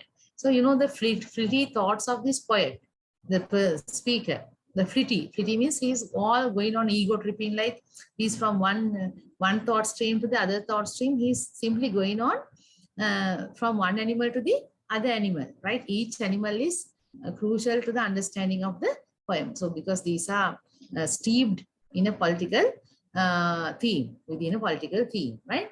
So don't look out of the window. Don't look out the window. Why is it? Because what he see will be very, very disturbing. So actually what is happening outside? Total chaos, killing, carnage, devastation, destruction, burning, rape, looting, all the bad, evil things are happening. The social malpractices are happening outside. So therefore he says, don't look out, just a party down the lane. So you see, that's the way how the politicians dealt with the such a grave situation. What did they do? They always downplayed, right? Just a party down the lane. It's just a party down the lane, a bonfire and some fireworks, and they are burning. So actually, who are they gulling? What is gulling? G-U-L-L-I-N-G. Who are they gulling? Who are they trying to fool? Right? Who are they trying to fool? So a bonfire and some fireworks, and they are burning. So is it the reality or a very far cry from the reality? A far cry, right? It is not what was going on. No, not a tiger, just some silly cat. It is not a tiger, but some silly cat. So again, tiger and a silly cat, quite a contrast, right? Tiger is ferocious and silly cat is a very domestic fellow, right? Cuddly and, you know, very naive, very innocent one, silly cat. So you see, so that is the way how politicians work, act in a crisis, right? So they totally mishandle the situation, and the situation goes out of hand, and extreme devastation happens as a result, right? So that is how animal crackers work. So if you want to write a question, if you want to work within these themes, you always can go to one of those questions and make your own question, because these questions are not coming for this thing. So come in the treatment of patriotism in this poem. So you see, you can talk about patriotism in the poem of any two literary periods in your syllabus. So naturally, this belongs to the postmodern literature. You know, literature is classified according to the eras, right? So we, after 1975, like it belongs to the postmodern literature. So this is also according to the postmodern literature. So that is a representation from that. So how would you contrast the treatment of patriotism? Contrast the treatment. So contrast part we can't do because we have done only one poem, but can't you reword this one and say, discuss the treatment of patriotism in the poem Animal Crackers. So then I will run a brief, I will run a brief,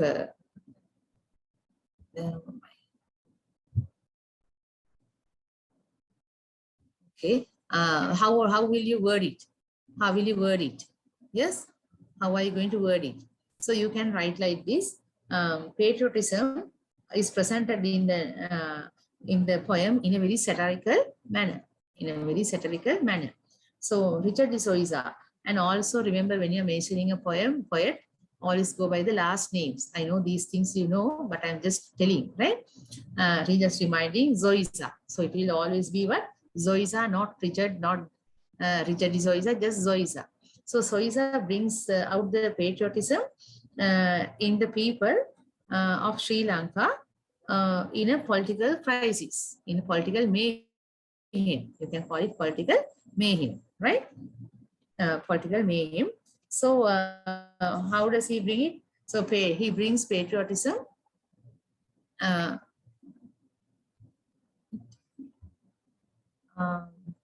Yeah. So he brings the patriotism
Everyone, please hold on. We're having a small technical issue. The lecturer will be right back.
No, right, okay.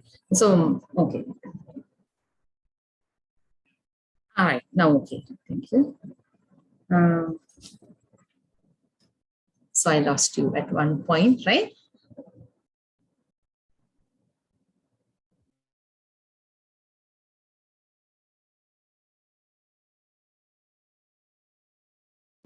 All right, okay.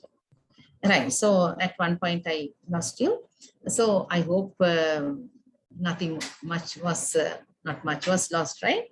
So I was telling about, we were trying to answer a political theme question from this poem. How political is this poem? Or how is patriotism discussed in this poem? So patriotism is discussed in a very satirical manner, where Richard D'Souza points out that the patriotism prevalent then was totally with ulterior motives, right? People were totally materialistic and they looted things, and under the pretext of what? Of eradicating a race. They were under the pretext of eradicating a race, as in eliminating the Tamil minority. But what they were doing is they were making hay while sunshine is on, right? Like something like that, political opportunities, right? So that is how you discuss patriotism within a poem, right? So whenever they will always give two poems to discuss, so you will have enough subject matter to enough content to write.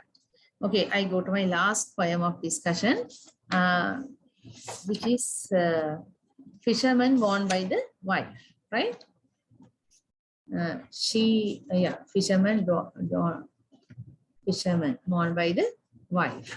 So, and that will end the session, right? Fisherman born by the wife. So all is we have to speculate on a question and then approach the, is it one of yours? Yes, right. So fisherman born by the wife. So that is a Sri Lankan poet, right? So naturally they will give to compare between two contrasting Sri Lankan poets also. Okay, within two nations, within two cultures, then you have to pick up one from the British and one from the another culture. And if they say within the same culture, then you have to choose Patrick Fernando with Richard D'Souza. So always predict the questions that can come and go prepared. That's the secret, right? So what are the issues, themes coming up from The Fisherman Born by His Wife, right? By Patrick Fernando. So it's a very famous poem, an indigenous poem, a very native, with a lot of native colors and hues. The Fisherman Born by His Wife.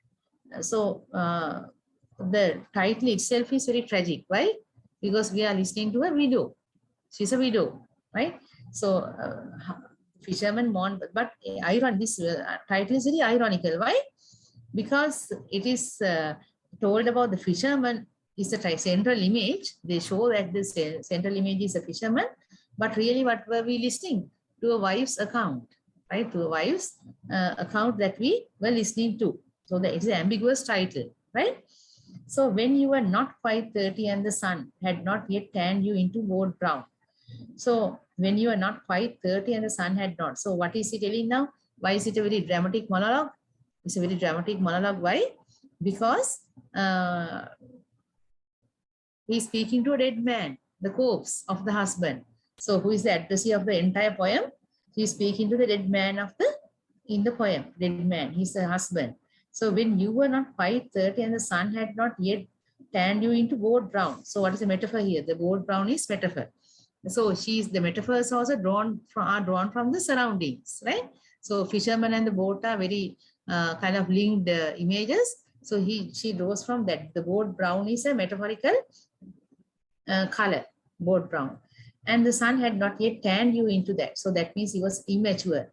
At marriage, he was not tanned enough. So when do you get tanned? Is this a tan that people pay and get? Or is it the tan that a fisherman will get when he's outdoor? Any outdoor worker will get this tan, right? So tanned you into boat brown. So when you are not quite 30 and had not begun to be embittered like the rest. So, you know, when people age, some kind of bitterness comes into them, right? Bitterness. They get bitter about their harsh lives and about the circumstances. They go grumpy, right? That's what old age do. So other fishermen are very embittered. They don't like their career. They curse their career. But this one is not. He's very ambitious and that. No, grown obsessed with death. So all the other mature fishermen, how do they go to the sea? With death pending. They walk under the, they go into the sea by reflecting on their death. They always walk under the shadow of death. They always walk under the shadow of death, right? They kind of have submitted themselves to death, inevitable death. A fisherman is always tagged with death because their lives are the most precarious lives, the most unpredictable lives. So when they go to the sea, their return is never to be guaranteed, right? So others are obsessed with death. So they always remind, talk in death terms, don't know whether this is our last trip, but that boy does not tell. So there is not very negative, pessimistic like those older people. He has still hope because he's young, right? Then would you come hot with continence upon the sea. So what happens? Chased as a seagull flying pointed home. So he's a newly married husband. So he has all the spur and the energy to return. Why? Because he has a very appealing subject at home. Who is it? The wife, the newlywed wife, right? So, you know, at the very onset of a marriage, right? So those attractions matter, right? So he has all the spur to come home at a speed. His drive to come home is very sharp, right? So he compares chaste as a gull. So he's not a philanderer, right? He's a very faithful husband. So he returns to the wife very eagerly and with a lot of enthusiasm, flying pointed home in haste to be with me. So the woman understands that this man is so much drawn to her. So this kind of an analysis of their life together. So, you know, the Sri Lankan woman is hardly vocal about these relationships, their marital relationships, right? Now, of course, the situation is different, but in those cultures, in the village, coastal villages and all these rustic cultures, they don't talk with their husbands unless it is a matter common to the domestic run of the house or something. They don't kind of come out with their innermost feelings. So that's what this lady is finally speaking with the husband when he's dead only. Maybe they never had this talk before, right? So in haste to be with me. So they know, but they don't vocalize it.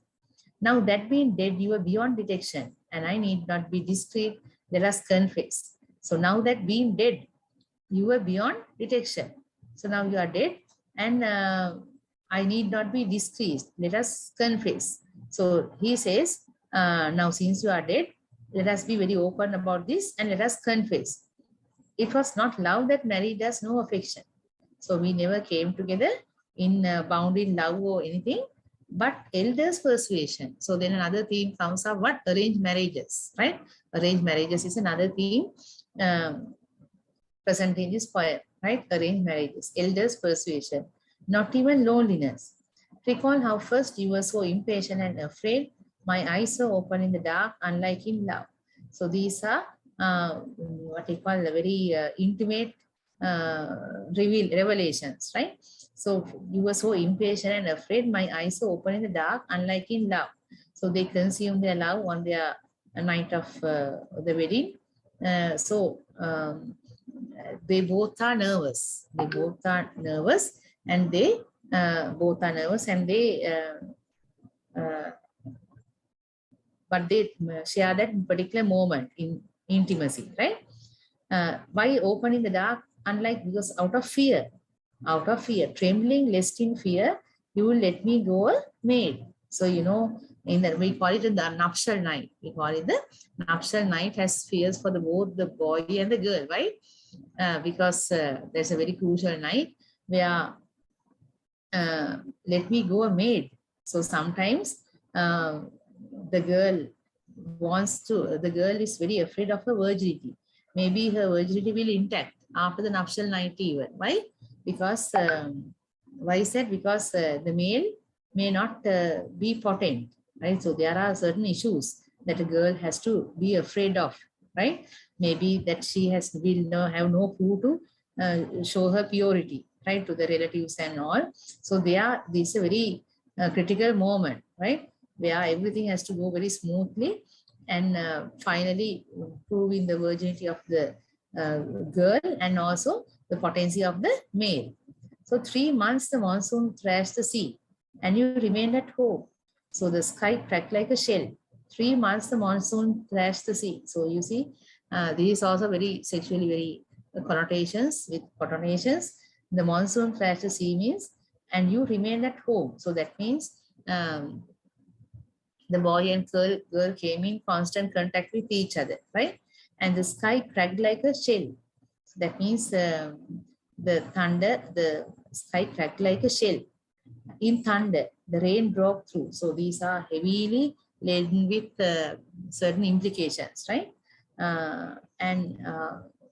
At last, when pouring ceased and storm winds fell, when gulls returned new plume and wild. So what happens? Now the monsoon, the end of a monsoon marks a new life. And that is what happened, right? The pouring ceased and storm winds fell. So finally the monsoon settled down, but was new life all over. Yes, even in the huts, there were new babies crying, right? And the gulls returned new plume. So these are all symbolic. The gulls came with new plume, with new life.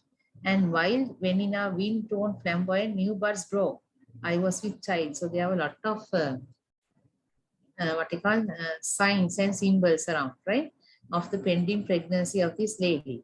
So the tree, the flower tree has now, earlier it was wind torn, that means destroyed by the wind, but now suddenly it broke up into flower. So it is a miracle, right? It is a miraculous recovery. I was with child. My face was wan while telling you voices, and voices fell low. So I went pale. Why? Why did I go pale? Because this person, they were new to this marriage, right? They hardly knew each other. Now a third child is also coming. The third into the family is making an entry. So my face was pale while telling you, and voices fell low. So actually, guilt. It is the guilt that is of giving the husband a burden, right? They think like that. So this man is very poor, and now I have given him additional mouth to feed. So you seem full of guilt and not to know whether to repent or rejoice over the situation. So when I told you in hushed tones, you simply nodded to the ground and went to the sea. That means what? He took it up very bravely. He accepted the submissively to the reality. If a couple is to be married, you have to welcome a third, right? But soon, I was to you more than God or temptation, and so you were you to me.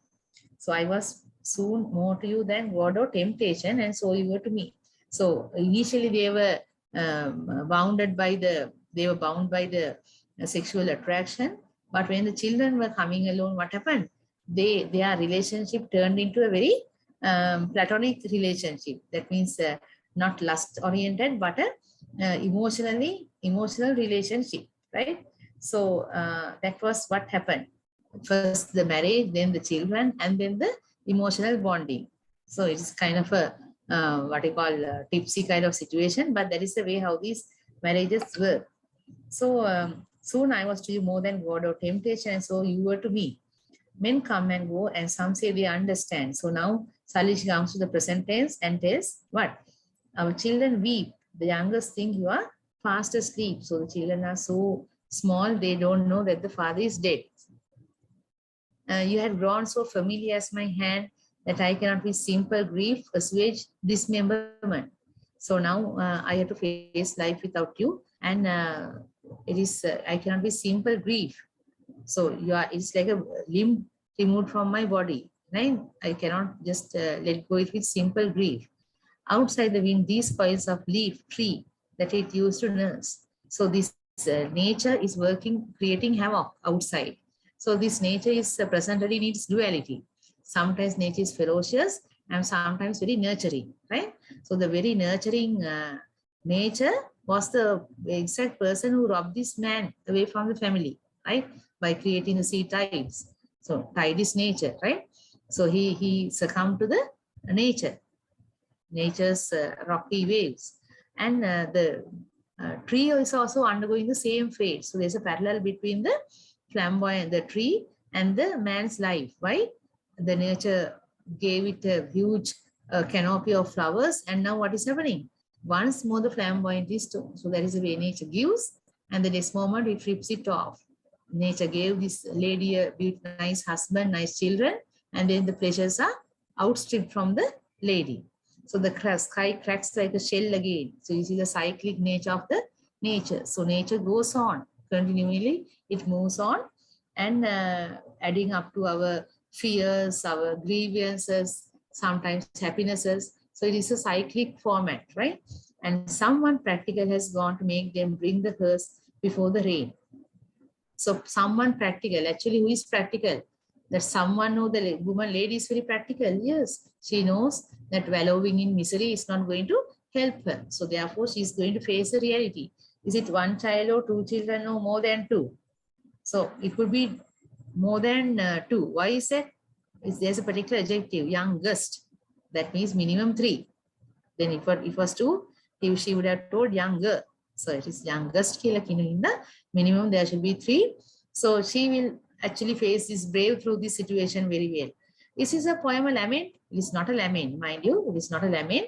It's a very brave a speech, a confession, right? A very big confession, a confession with a lot of bravado, right? So she will face the life in a very brave way. She'll pick up life, right? So these are challenges, trials and tribulations faced by any human, right? So to make them bring the hearse before the rain. So there are a lot of incompatibilities, but you'll have to ignore now. For instance, these are poor people. So will they hire a hearse? We never know. Sometimes the cemetery may be far away, right? So maybe a hearse is required. So anyway, before the rain. So rain and tears. There are a lot of parallels here in this poem, right? So the self-answering question would be, how is grief dealt in the poem? How is a marital, what are the major themes of this poem? Estrangement by death. The main themes are what? Estrangement by death. And then also arranged marriages, the cultural marriages, arranged marriages that come. And then virginity is a particular theme dealt with, right? And also nature's duality in dealing with the men is nurturing quality, and also the devastating nature of nature, right? Nature can devastate people, can bring about devastation. So that is it with this. And then finally, widowhood. Another theme is what? Widowhood. So this particular widow, I think, will pick on life, right? She is not the suicidal type. And so there are very interesting blend of nature images with the ongoing situation. So this poem is tragic at many levels, right? Tragedy is a theme. Independence and the dependence of women, yes. Women empowerment, right? So she enters marriage as a very naive lady, and then what happens? She becomes empowered with the passage of time, right? The marriage, the children that come along. So all these things give her the collective power to live, right? Can we consider the weight of responsibilities as a theme? Definitely yes. Responsibilities, right? So responsibility comes through with the parental responsibility of giving their children in a marriage, right? So that is also one responsibility. Did the parents do that responsibility? Yes. And the fisherman, how he took his responsibility by shouldering these burdens, these additional burdens, and also the maturity that sets in this couple is a beautiful, beautiful marital relationship negotiated with maturity and time, right? They negotiated that relationship with a lot of energy. So that is tragedy is such. Fate is also theme, could be fate, how fate can terminate a beautiful relationship and leave acceptance of fate. Exactly, fate. Fate is a very powerful theme. So fate only decides when to terminate the beautiful relationship and to restore one, right? So all these things come into play It's a beautiful poem with a lot of local flavor, right? And it's a indigenous, it has that indigenous elements in it, in beautiful, and superstition is also there. Even the local superstition, right? The lifestyle of the fisher folk, how precarious their lives are, right? The flamboyant tree, usually when it is a flamboyant tree means when a tree is struck with lightning or storm struck, it is a bad omen, right? So that particular bad omen was reverted at one point, and again it goes back into its original cursed, blighted fate, right? So we'll stop at this point, right?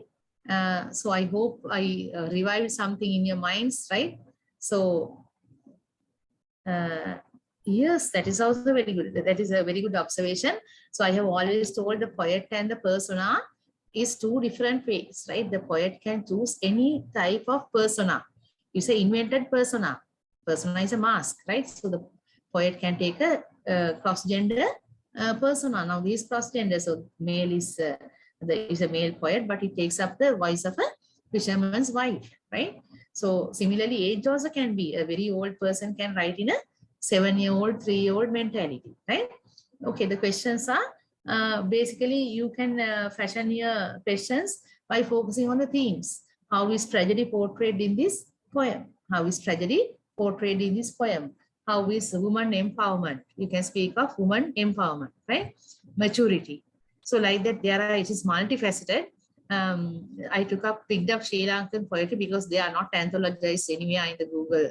You can't Google anything and find out about these poems, right? It is truly to be negotiated between the lecturer and the students. That's why I took them to help you out. So I hope I did gave you some kind of a confidence to face the examination. So wishing you all the luck, right? And my number will be available with the organizers. You can always ask certain questions, right? So I am compelled to stop this lecture at this particular time. So thank you for your wonderful participation, right? And the organizers for their great humanitarian mission that they undertook. Even everything is mercenary and, profit oriented, and, tuition has become like a mafia. They approached me with the very genuine motives, and I also obliged we also have to do our share to the community, right? So I thought to put in my part in this manner. So lovely people, thank you, and wishing you all the best, right? And the courage to face the examination, right? Hoping to meet you in future sessions as well. Okay then, thank you so much.